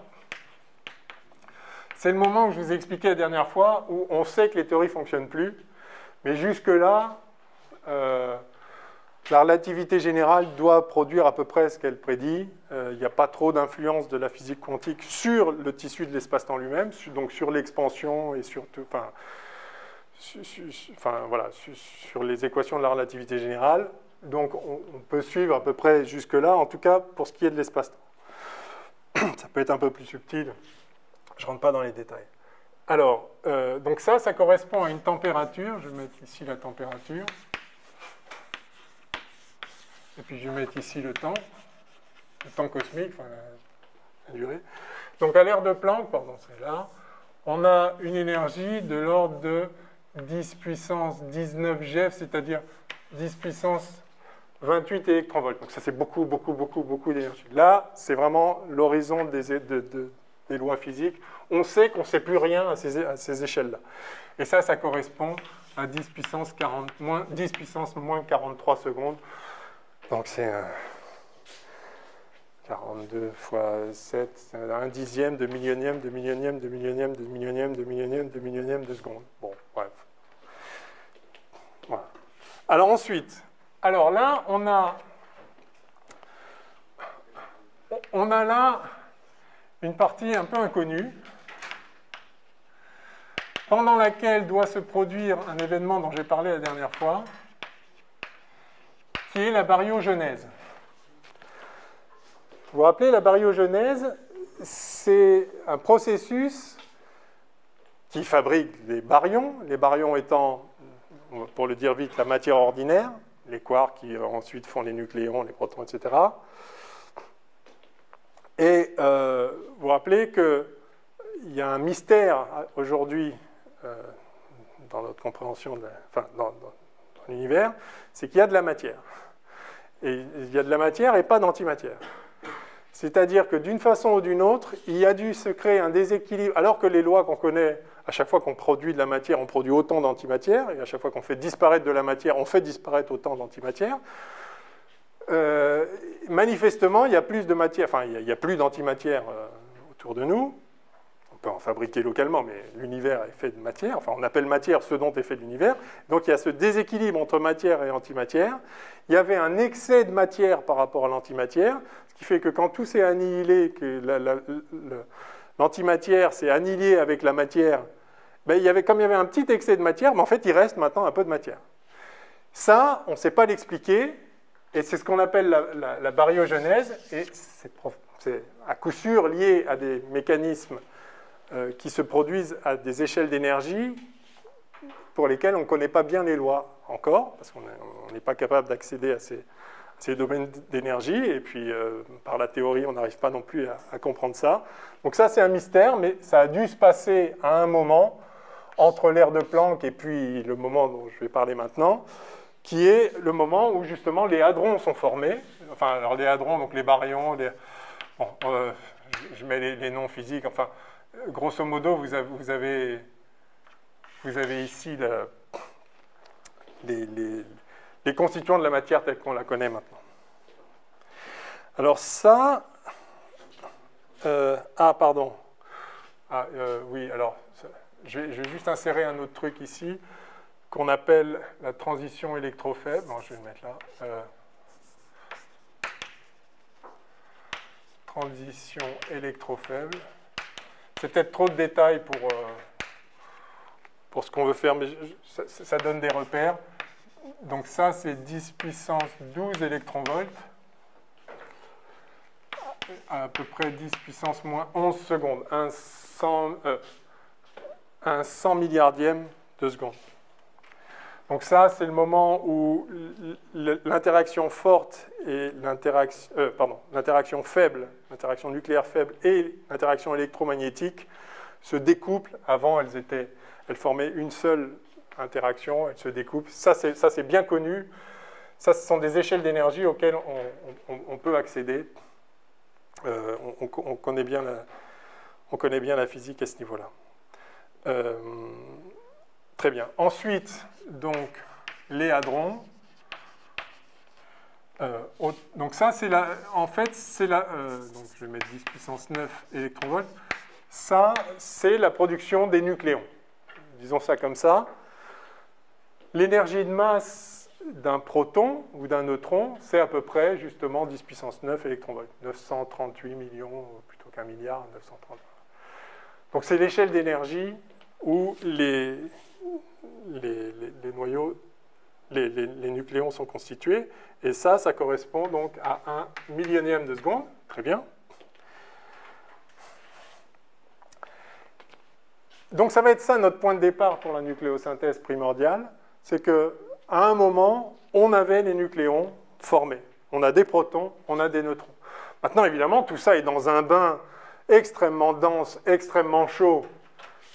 Ah oui, je vous rappelle qu'un électronvolt, ça correspondait à 10 puissance 4 degrés en température. Donc 10 puissance 9 électronvolts, c'est 10 000 milliards de degrés.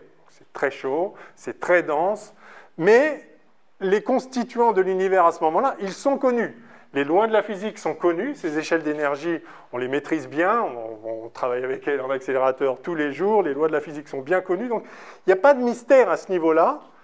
Donc on peut démarrer de là. Avant, ok, pourquoi il y a plus de matière? Bon, mais en tout cas, il y en a, et là, à ce moment-là, 1 millionième de seconde après le Big Bang, enfin après l'instant horizon, on sait ce qu'il y a dans l'univers, et il y a juste à regarder comment ça interagit. Et on connaît les lois d'interaction. Donc en fait, à partir de là, c'est juste un jeu d'enfant. Enfin, il faut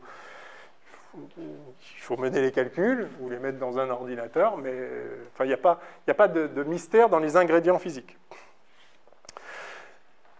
Alors l'univers continue à être en expansion, il se refroidit, vous voyez que la température décroît quand le temps augmente, et on se retrouve effectivement à un moment où, alors je vous ai noté, quand on a un MeV, là où c'est à peu près une seconde, bon, et alors ça c'est le moment où, je vais vous le noter avec un peu de précision, mais peu importe ce chiffre exact, il y a un moment donc à peu près à 1/10 de MeV. Ça correspond à peu près à 180 secondes, donc 3 minutes après le début. Là se passe la nucléosynthèse, et c'est ça donc ce qu'on appelle la nucléosynthèse primordiale. Et je vais parler un petit peu de ça maintenant. Et vous allez voir, c'est très simple en fait, puisqu'on a déjà quasiment tout dit.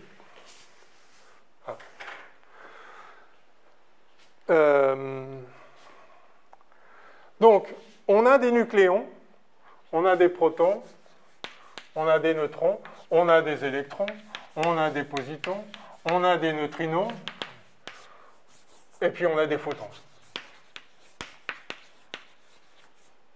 Des neutrinos, des antineutrinos, des photons.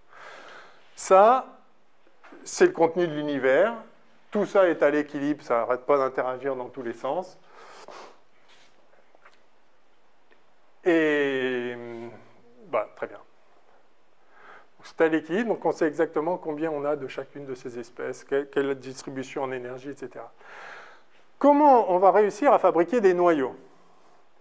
Bien, on va fusionner des nucléons. Et donc, première chose qu'on peut faire, proton plus neutron, ça va donner un noyau de deutérium, de l'hydrogène 2. Je vais le noter D. C'est l'hydrogène 2, un proton, un neutron. Voilà, donc,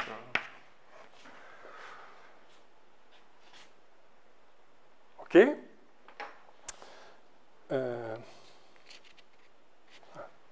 Bon, plus un photon. Les photons, je vais noter gamma les photons. Puisque juste, alors pourquoi plus un photon qui est très important, ce photon-là? C'est que justement, on gagne de l'énergie quand on fait cette fusion. Mais l'énergie se conserve.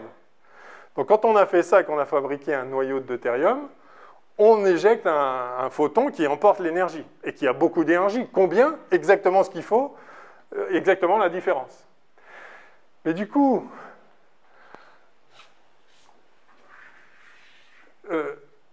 on a notre bain de photons, et cette réaction, elle peut aussi se passer dans l'autre sens. C'est-à-dire qu'un photon peut venir taper sur un deutérium qui vient de se former et l'éclater en proton-neutron. Donc, OK, on fait de la fusion, mais on détruit immédiatement. On détruit immédiatement tant qu'il y a beaucoup de photons ambiants qui sont suffisamment énergétiques pour casser le deutérium. Parce que le deutérium, il est stable, lui. Il faut quand même le taper dessus pour qu'il se casse. Oui, mais justement, dans l'univers primordial, mettons, quand on est à peu près par là, il y a tellement de photons qui sont tellement énergétiques que dès que vous formez un deutérium, il est cassé. Donc vous ne faites pas de nucléosynthèse, en fait. Vous n'allez pas fabriquer des noyaux. Enfin, vous avez le noyau élémentaire, juste un proton, l'hydrogène, mais vous êtes incapable de faire des noyaux plus lourds.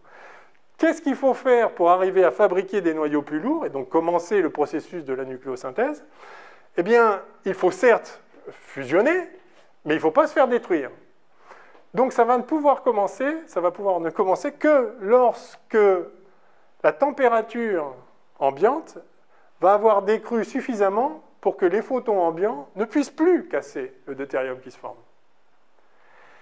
Et pour ça, il faut que la température décroisse pas mal. Alors, décroisse de combien? Alors justement, c'est ça qu'on calcule, peut-être j'y reviendrai une autre fois.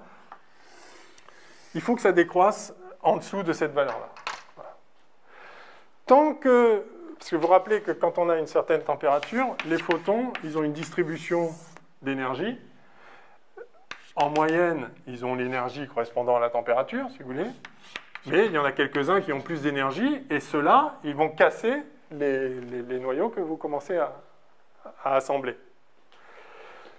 Mais si vous diminuez l'énergie, donc la température, il y en a de moins en moins des noyaux qui vont casser le deutérium, et à un moment, il n'y en a juste plus.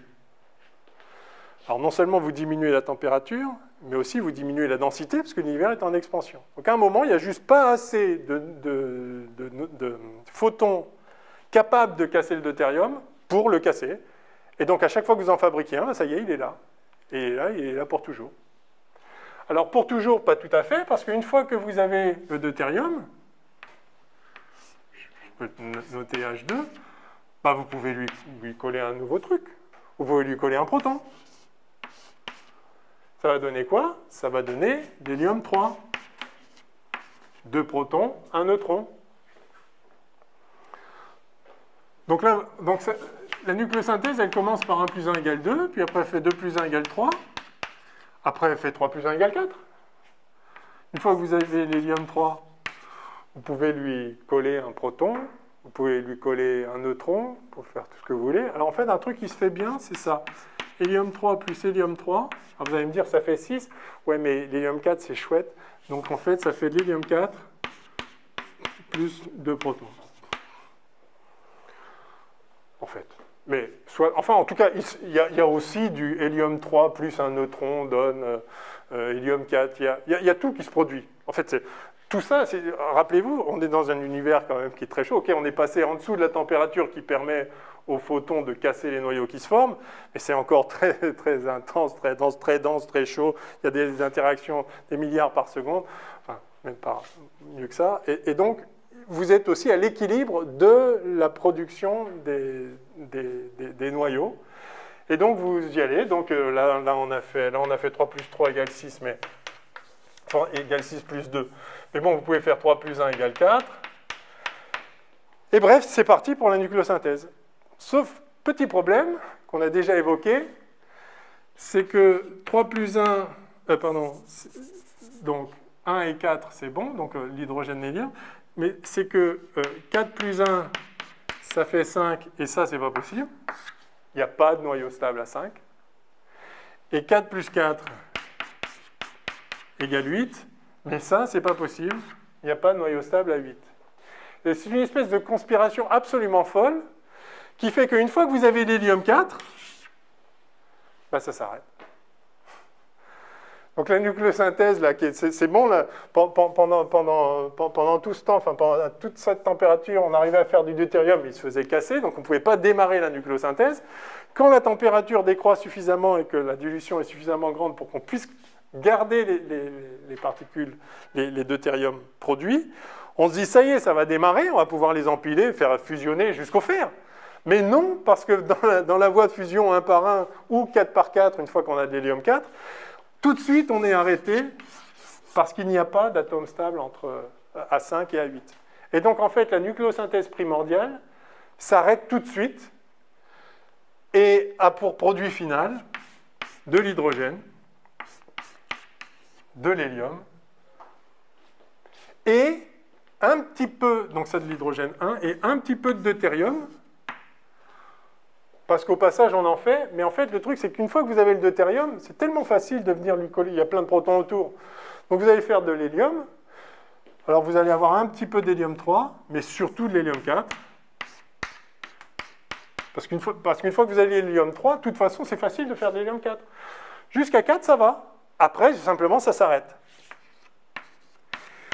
Et donc, le produit de la nucléosynthèse primordiale, c'est de l'hydrogène, de l'hélium et de vagues traces de ça, simplement ceux qui, parce que pendant ce temps-là l'univers est en expansion, ceux qui venaient d'être formés et qui n'ont pas encore été pris pour faire de l'hélium, bah, ok, il en reste quelques traces, et puis une fois que l'univers s'est refroidi et est rentré en expansion, bah, il n'y a plus moyen de faire des interactions nucléaires, donc ils étaient là, ils sont toujours là.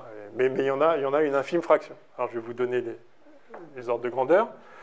Mais, donc ce qu'il faut comprendre, c'est que il y a essentiellement, la nucléosynthèse est partie et s'arrête très vite, parce qu'après, de toute façon, il n'y a plus assez de particules, et la température est trop faible. Mais pendant le temps où il y avait encore moyen de faire des interactions nucléaires, on n'a pas pu aller au-delà de l'hélium à cause de ces interdits nucléaires qui sont juste des questions de stabilité des noyaux.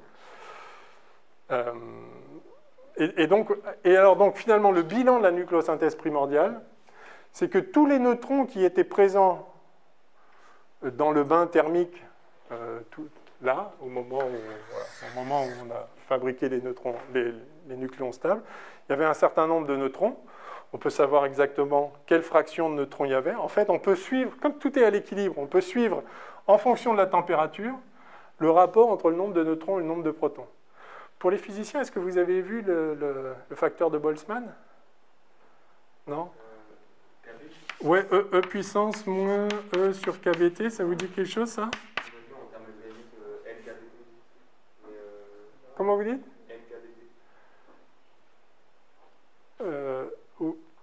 MKBT? Ah oui, oui. Ah oui, la pression, oui. Oui, alors c'est... Ouais, non, c'est pas tout à fait ça. C'est plutôt en physique statistique. En fait, on peut montrer que... Bon, non, alors je rentre pas dedans. En fait, à l'équilibre thermodynamique, chaque niveau d'énergie possible accessible par le système est occupé proportionnellement à ce facteur-là. L'exponentielle de moins E sur KBT en fonction de la température T. Donc plus l'énergie est grande, moins l'état correspondant est représenté dans le système. Bon. Mais du coup, c'est très facile de savoir exactement combien il y a de protons et combien il y a de neutrons en mettant l'énergie ici MC2. Égale MC2. Si vous mettez la masse des protons ou la masse des neutrons, vous savez exactement combien il y a de protons, exactement combien il y a de neutrons. Et vous pouvez déduire qu'au moment où démarre la nucléosynthèse, vous avez un rapport neutron sur proton qui se trouve avoir été de l'ordre de 0,16. Encore une fois, ça se calcule, ça dépend juste de la température. C'est vraiment simple comme bonjour. Donc vous savez que vous aviez à peu près 1/6 de neutrons par rapport aux protons. Et du coup, la nucléosynthèse, qu'est-ce qu'elle a fait? Tous les neutrons qui étaient là, elle les a fusionnés avec ce qu'il y avait autour, c'est-à-dire des protons. Et donc, vous vous retrouvez, en gros, avec des héliums qui ont mangé tous les neutrons qu'il y avait là. Et ça fait combien? Ça fait 25%. Voilà. Enfin, ça fait 25% en masse, pardon. Ça fait 10% en nombre. Et donc, voilà comment on se retrouve, mais par le calcul, avec 10% d'hélium et 90% d'hydrogène.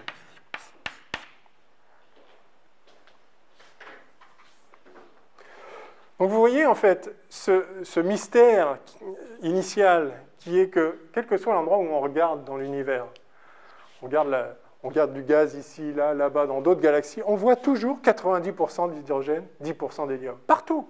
C'est un truc fou, mais en fait c'est un truc complètement inévitable et simple, c'est que les conditions d'équilibre thermodynamique dans l'univers primordial font que, au moment où on a pu commencer à fusionner les nucléons, c'est-à-dire au moment où la température est devenue suffisamment basse, eh bien la température était tant, ça dépend juste des interactions entre les particules, enfin des sections efficaces, c'est-à-dire de la force des interactions, si vous voulez. Il se trouve qu'à cette température-là, le rapport neutron sur proton, c'était à peu près 1/6. Et quand vous mettez tous les neutrons, quand vous mettez 1/6 de neutrons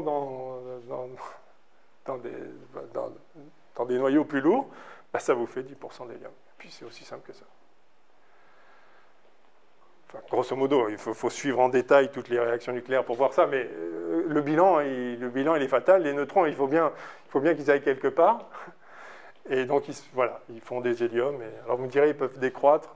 En fait, ils ont tout juste le temps de commencer à décroître. Donc, c'est là où il y a on peut même dire des choses un peu plus fines, mais peu importe. Le principe est là. Donc, on comprend parfaitement Cette proportion-là est la simple conséquence de la loi de l'évolution de la température en fonction du temps. Et comme dans l'univers primordial, on est à l'équilibre thermodynamique, il est très facile de prédire ce genre de choses. Et effectivement, c'est vérifié. Donc c'est une démonstration majeure, évidemment, de la pertinence de toutes ces idées d'évolution donc de la densité et la température en fonction du temps. D'autant que je vous ai dit que le nucléosynthèse primordiale fabrique également du deutérium et de l'hélium-3, et que le même processus permet de dire exactement combien. Et alors combien? Eh bien, pour le deutérium, c'est environ 3 10-5 en fraction, donc un 30 millième à peu près par rapport à l'hydrogène. Et pour l'hélium 3, c'est à peu près 10-5, donc un 100 millième. Donc pour un atome d'hydrogène, vous avez un 100 millième, enfin donc pour 100 000 atomes d'hydrogène, vous avez un atome d'hélium 3 et 3 de deutérium. Ça aussi, c'est des prédictions directes qui sont liées à, voilà, aux interactions nucléaires qui sont connues. Et quand on observe dans l'univers, eh ben on observe ça. Donc non seulement on voit 90-10, mais on est capable de voir que c'est 3 10-5. C'est pas 7 10-5, c'est 3 10-5. On observe partout dans l'univers. Alors, si on regarde du gaz qui n'a pas été perturbé par justement les étoiles qui après ont rajouté d'autres éléments, etc. Donc quand on arrive à repérer du gaz primordial, on voit la bonne quantité d'hélium 3, on voit la bonne quantité de deutérium. Donc vous voyez qu'on est cohérent sur 5 ordres de grandeur. Donc les prédictions de la nucléosynthèse primordiale sont absolument effarantes quand on y pense. On est capable de dire exactement qu'il va y avoir un atome d'hélium 3 sur 100 000 partout dans l'univers, en fait, après le Big Bang. Enfin, après la nucléosynthèse primordiale. Bon, j'ai juste mis sous le tapis un tout petit truc, c'est qu'en réalité, vous avez un petit peu de lithium-7 aussi, parce que 3 plus 4, ça fait 7 malgré tout. Et le lithium-7 est stable. Et donc, en fait, la nucléosynthèse primordiale fait aussi un petit peu de lithium-7. Mais alors vraiment très peu, parce qu'il y a très peu de lithium, il y a très peu de 3 pour faire du 4. Et puis quand vous faites 3 plus 3, ça ne fait pas vraiment 6. On a vu, ça fait 4 plus 2, en fait, parce que 4, c'est tellement bien. Bon, mais c'est pareil, hein, on est capable de prédire combien il doit y en avoir. Alors là, il y a un petit désaccord avec ce qu'on observe, mais ce n'est pas facile à observer. Et puis le lithium-7 est plus facilement perturbé par des processus qui se passent après. Mais c'est de l'ordre de 10-10. Et de toute façon, c'est bien cet ordre de grandeur-là qu'on a. C'est-à-dire un 10 milliardième par rapport aux autres. Et c'est quand même ça qu'on observe, avec quelques petites subtilités potentielles. Bref, donc vous voyez, ça c'est vraiment un des piliers majeurs de la cosmologie. Le fait que les abondances qu'on observe, hélium, hydrogène, deutérium, hélium 3 et même lithium-7, dans le gaz partout, interstellaire et dans notre galaxie, soit exactement ce que prédit les scénarios de Big Bang, qui s'appuient sur juste une seule chose, c'est de dire la relativité générale, c'est correct, et on voit que c'est en expansion, donc avant c'était plus, voilà, c'était plus dense, plus chaud, et à un moment c'était tellement dense, tellement chaud qu'on était à l'équilibre thermodynamique, et donc on sait tout décrire. Donc il y a juste les lois de la physique à mettre, ça se déroule, la température décroît en fonction du temps, la densité décroît, les réactions nucléaires sont connues, on met ça dans la machine, et il sort exactement ce qu'on observe. C'est un truc... Donc, si on revient à notre diagramme d'abondance, vous voyez que finalement, on a bien compris l'état initial. L'hydrogène et l'hélium, en fait, pourquoi ils sont si abondants? C'est parce qu'au début, il n'y a que. La question, après, c'est pourquoi il y en a d'autres? Parce que la nucléosynthèse primordiale ne fait que cela, et après, c'est terminé. C'est terminé, puis terminé normalement pour toujours, puisque une fois que l'univers s'est refroidi et est devenu peu dense, eh bien, c'est terminé, il n'y aura plus jamais de réaction nucléaire, puisqu'il faut assez d'énergie pour en faire. Donc ça aurait dû rester comme ça, mais évidemment, comme vous le savez, grâce à la gravitation qui fait que voilà, l'univers a fini par se restructurer par instabilité gravitationnelle, donc on a formé des grumeaux de plus en plus gros, etc., jusqu'à condenser et fabriquer des étoiles, et dans les étoiles, donc, la nucléosynthèse a pu redémarrer. Alors il me reste un quart d'heure pour faire démarrer la nucléosynthèse dans les étoiles. Vous n'êtes pas trop épuisé? Un peu. Parce qu'il y a beaucoup de choses, en fait, l'air de rien. En plus, je brûle de vous dire d'autres choses sur cette nucléosynthèse primordiale, mais je m'abstiens. Sinon, on est reparti encore pour longtemps. OK. Donc voilà. Après, ça dure à peu près 10 minutes, un quart d'heure grand maximum. Hein. Au bout d'un quart d'heure, c'est fini.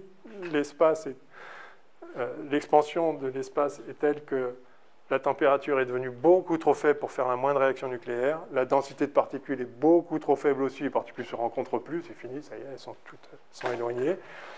Et donc, c'est terminé. On a 10% d'hélium, 90% d'hydrogène. Et puis les traces qu'on a dites de deutérium et d'hélium-3, et puis c'est fini. Et puis là, ça prend du temps pour aller chercher les petites fluctuations dont je vous ai dit qu'elles étaient de l'ordre de 1/100 millième. Hein, on le voit dans le rayonnement fossile, j'en ai parlé la dernière fois. Ça met du temps à croître, à structurer l'univers. Et en fait, il faut à peu près 1 milliard d'années avant que se forment les premières étoiles. Donc, on note ça comme ça en astrophysique, le milliard d'années, c'est un gigailleur.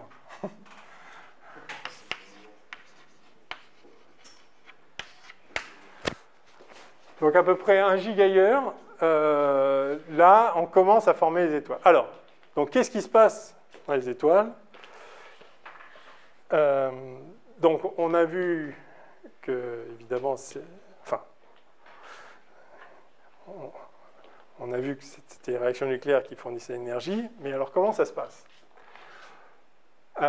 Essentiellement, le point de départ, c'est l'effondrement de la matière sur elle-même. Vous avez un nuage de matière qui s'effondre. Bon, je vous ai dit que ça se fragmente en plus petits bouts. Donc on arrive sur une étoile, qui a son disque autour. Bon, bref, on a une étoile qui est essentiellement une boule de gaz. Et on a un équilibre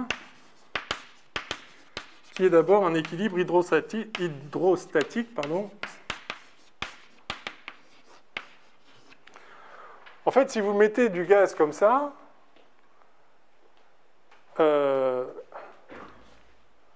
normalement, la matière attire la matière, donc ça va s'effondrer de plus en plus.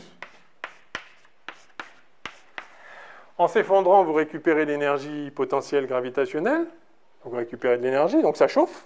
Ok. Je vous rappelle qu'on a cru pendant un moment que ça pouvait être ça l'origine de l'énergie des étoiles. Ok. Ça chauffe, ça chauffe. Ça chauffe, et donc si ça chauffe, la pression augmente.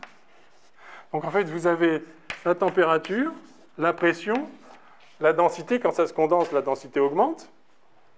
Donc vous avez une espèce de boule comme ça de matière, avec une certaine pression, une certaine température, une certaine densité, et il s'établit un équilibre. C'est-à-dire, il y a un moment, la pression est telle que ça suffit pour empêcher l'effondrement. C'est le cas pour la Terre, par exemple.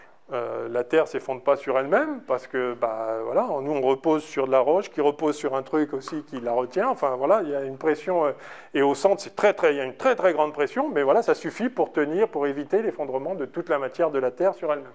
C'est pareil pour une étoile. Il y a de la matière. Et il y a une pression ici qui est telle que ça suffit à repousser ce qui est en train de tomber, quoi. Voilà, partout. Donc il y a un équilibre, alors sauf que ce n'est pas solide, ce n'est pas de la roche qui pousse de la roche, enfin dans la Terre non plus, hein, d'ailleurs, vous savez qu'on a un noyau en fusion, etc. Dans une étoile, c'est du gaz, mais alors du gaz ionisé, parce que c'est tellement chaud que les électrons sont fait arracher, c'est-à-dire qu'ils sont libres, ils font ce qu'ils veulent autour. La matière reste neutre globalement, mais les électrons ne sont pas attachés aux atomes, justement parce que les échelles d'énergie là-dedans, c'est bien supérieur à l'électron-volt dont on parlait. Donc la notion d'atome avec un nuage électronique a disparu. On est dans ce qu'on appelle un plasma. Donc ce n'est pas un gaz, en fait, c'est un plasma. À l'équilibre hydrostatique, c'est-à-dire que voilà, il y a une pression, il y a un petit peu plus de pression vers le centre que vers l'extérieur, donc ça maintient à l'équilibre les couches. Donc on peut écrire l'équation d'équilibre et puis on peut connaître la structure du coup de l'étoile, son profil de densité entre le centre, enfin, voilà, entre le centre et l'extérieur, en fonction du rayon, si vous voulez, par rapport au centre. La densité décroît, la température décroît, la pression décroît, tout ça est lié. Il y a une équation d'état de la matière solaire. Bref, on écrit les équations physiques et on a cet équilibre. Bien. Et alors, le truc, c'est que... Donc vous avez un truc à l'équilibre, il a chauffé en se formant, donc il est chaud, ok, très bien, il rayonne. Il rayonne. En rayonnant, du coup, il y a de l'énergie qui part, donc il s'effondre un peu plus, et puis il s'effondre un peu plus. Et toute la question, est-ce qu'on va faire former une étoile ou pas, c'est est-ce que, pour tenir cette matière en équilibre, il faut ici une pression et une température telles qu'on allume les réactions nucléaires, qu'on fait de la fusion. Si ce n'est pas le cas, si vous avez juste une boule de matière comme ça, mais qui n'est pas très massive, bon, pour l'empêcher de s'effondrer, il suffit d'avoir une pression un peu costaud, mais pas suffisante ni une température suffisante pour allumer les réactions nucléaires. Et du coup, il y a juste une boule de plasma, comme ça, qui va se refroidir de plus en plus, donc qui va s'effondrer de plus en plus. Et puis à la fin, ça va finir par un truc dur, quoi. Et puis voilà.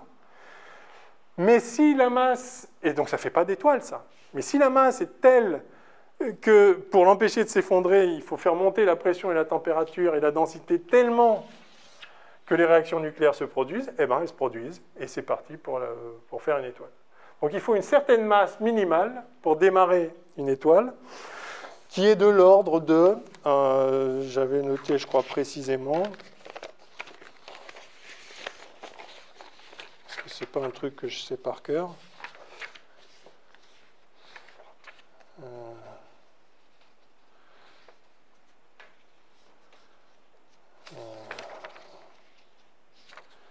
est-ce que je vais retrouver ça? Bon, vous me direz, si je ne sais pas par cœur, vous n'avez pas besoin de le savoir non plus.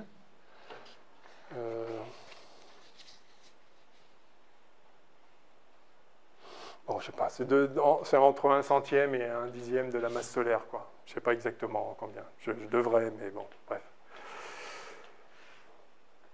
En tout cas, donc quand ça démarre, qu'est-ce qui se passe? Et donc on va reprendre avec le synthèse. Vous avez des protons. Ah, comment on a fait la nucléosynthèse stellaire? Vous vous rappelez, pour faire le deutérium, on a fait P plus N égale deutérium, plus un photon. La différence, c'est que dans les étoiles, il n'y a pas de neutrons. Mais en fait, dans l'univers, il n'y a pas de neutrons. Il y en avait au début, parce que, d'abord, on était à l'équilibre, et puis surtout, l'univers n'existait pas depuis longtemps. Vous savez qu'un neutron, c'est instable. Un neutron se désintègre en proton en 10 minutes à peu près. Alors, pour conserver la charge, ça fabrique un électron, plus un neutrino. Ça. Donc, il n'y a pas de neutrons, en fait. Dans l'univers, il n'y a pas de neutrons. On peut en fabriquer localement, mais il n'y a pas de neutrons. Quand on en fabrique un, 10 minutes après, il n'existe plus, il est devenu un proton. Et effectivement, dans le cœur du Soleil, il n'y a pas de neutrons du tout, du tout. Il n'y a que des protons, mais qu'à cela ne tienne. On va faire fusionner deux protons. Proton plus proton de deutérium donne deutérium, c'est-à-dire H2, si vous préférez. Sauf qu'un deutérium, c'est un proton plus un neutron. Donc, dans le processus, il faut transformer un proton en neutron.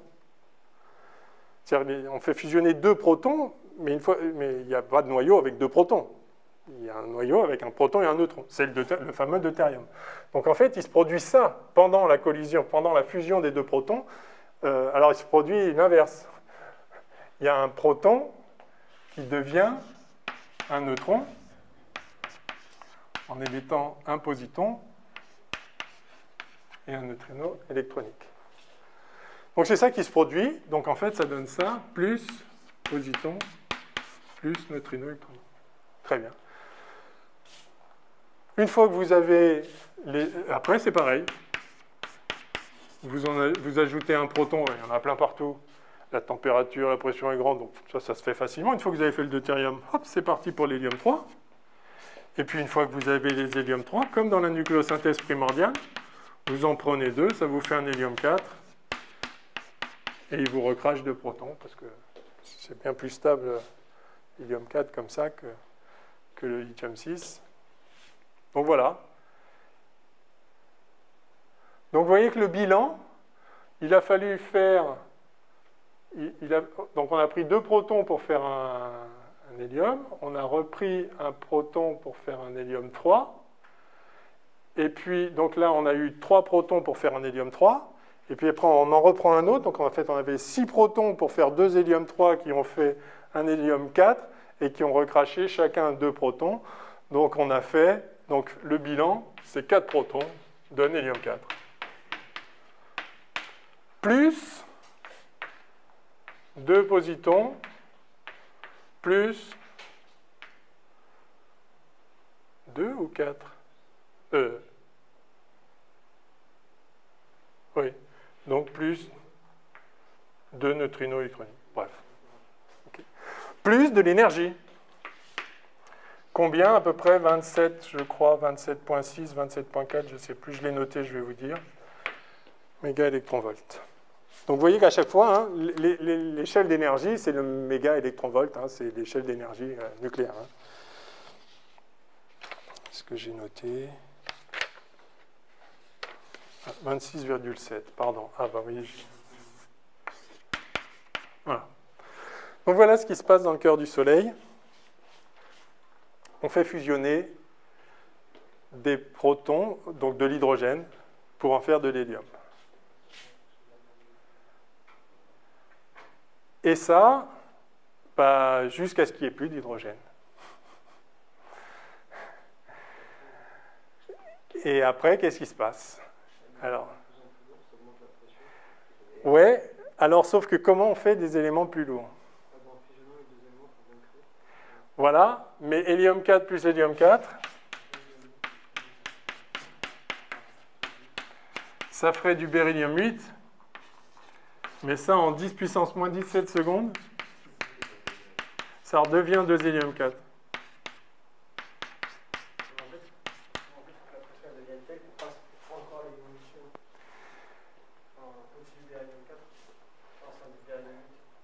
Ouais, alors comment?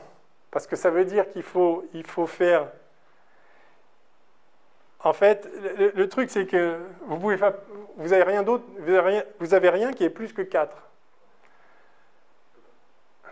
Donc... Non, il n'y en a pas de lithium. Puis là, s'il y en avait, il est détruit complètement à ces températures-là. En fait, il se fait éplucher. Ouais. On ne peut pas maintenir le beryllium 8 tel quel? Le maintenir? Oui, le maintenir dans le Soleil comme ça? Ben non, en 10 puissance moins 17 secondes, il se désintègre. C'est vraiment, vraiment pas stable. Même avec la température que... Ah oui, oui. Ah ben, au contraire. Il y a plein de trucs qui vont le taper pour l'aider. En plus, si jamais, déjà tout seul, il ne reste pas. Mais il y a tout qui vient l'aider à... Il n'aura pas le temps de trouver un autre beryllium 8. Justement, le fait que la pression va de plus en plus intense. Et donc, au bout d'un moment, il n'y a pas juste plein de beryllium qui sont créés. Alors, en fait, la clé, effectivement, c'est cet ordre d'idée-là. La clé, c'est que pendant les 10 moins 17 secondes, il y a un autre hélium 4 qui arrive. Mais il faut y aller, hein. Donc il faut effectivement une densité colossale, et il faut aussi une température colossale, parce qu'il y a un truc que je n'ai pas dit là, c'est que pour les faire fusionner, ça, vu que synthèse primordiale, facile, proton plus neutron, dès qu'ils se rencontrent, ça fait un deutérium. Proton plus proton, le problème c'est qu'ils sont tous les deux chargés, ils se repoussent. Un proton ne veut pas s'approcher d'un proton. Plus vous l'approchez du proton, plus la force de répulsion est grande. Et elle diverge, elle devient infinie quand R tend vers 0. Vous vous rappelez la force coulombienne, sur 4pi epsilon 0, Q1, Q2 sur R carré. Inversement proportionnel à la distance au carré. Ça tend vers l'infini quand les protons se rapprochent. Donc, il faut les pousser bien, bien fort l'un vers l'autre jusqu'à ce que les forces nucléaires de cohésion commencent à prendre le dessus. Et à ce moment-là, bon, au passage, le proton se transforme en neutron. Et à ce moment-là, c'est gagné. Mais il faut y aller. Mais ça se fait. Justement, il faut que c'est ça qui détermine la pression du Soleil. Là, attention, là, c'est 2 protons et 2 protons qui se repoussent. Donc c'est 4 fois plus fort. Et une fois qu'on les a, c'est 4 fois, puis il y en a encore 2 à venir coller. Donc il faut vraiment y aller. Alors, mais donc effectivement, il n'y a pas d'autre solution, et c'est ça qui se passe, c'est ce qu'on appelle la réaction triple alpha, 3 alpha. Vous vous rappelez qu'alpha, c'est le noyau d'hélium 4. Et donc, en fait, la solution de 8 plus 1 égale 5 n'est pas possible, 4 plus 1 égale 5 n'est pas possible, et 4 plus 4 égale 8, c'est pas possible. La solution, c'est 3 fois 4 égale 12. Et vous faites fusionner 3 alpha, et ça vous fait du carbone 12. Et là, quand vous avez le carbone 12, allez, 13, 14, 15, 18, 20, tout ce que vous voulez. C'est parti, jusqu'au fer. Et ce que vous voyez au passage, c'est que du coup, jusqu'à 4, pas de problème. À partir de 12, c'est bon. Et là, entre les deux, voilà. Entre les deux, voilà. Voilà pourquoi lithium, beryllium, bore, il n'y en a juste pas. En fait, il devrait y en avoir 0. Donc, maintenant, la question, c'est pourquoi il y en a, en fait, quand même.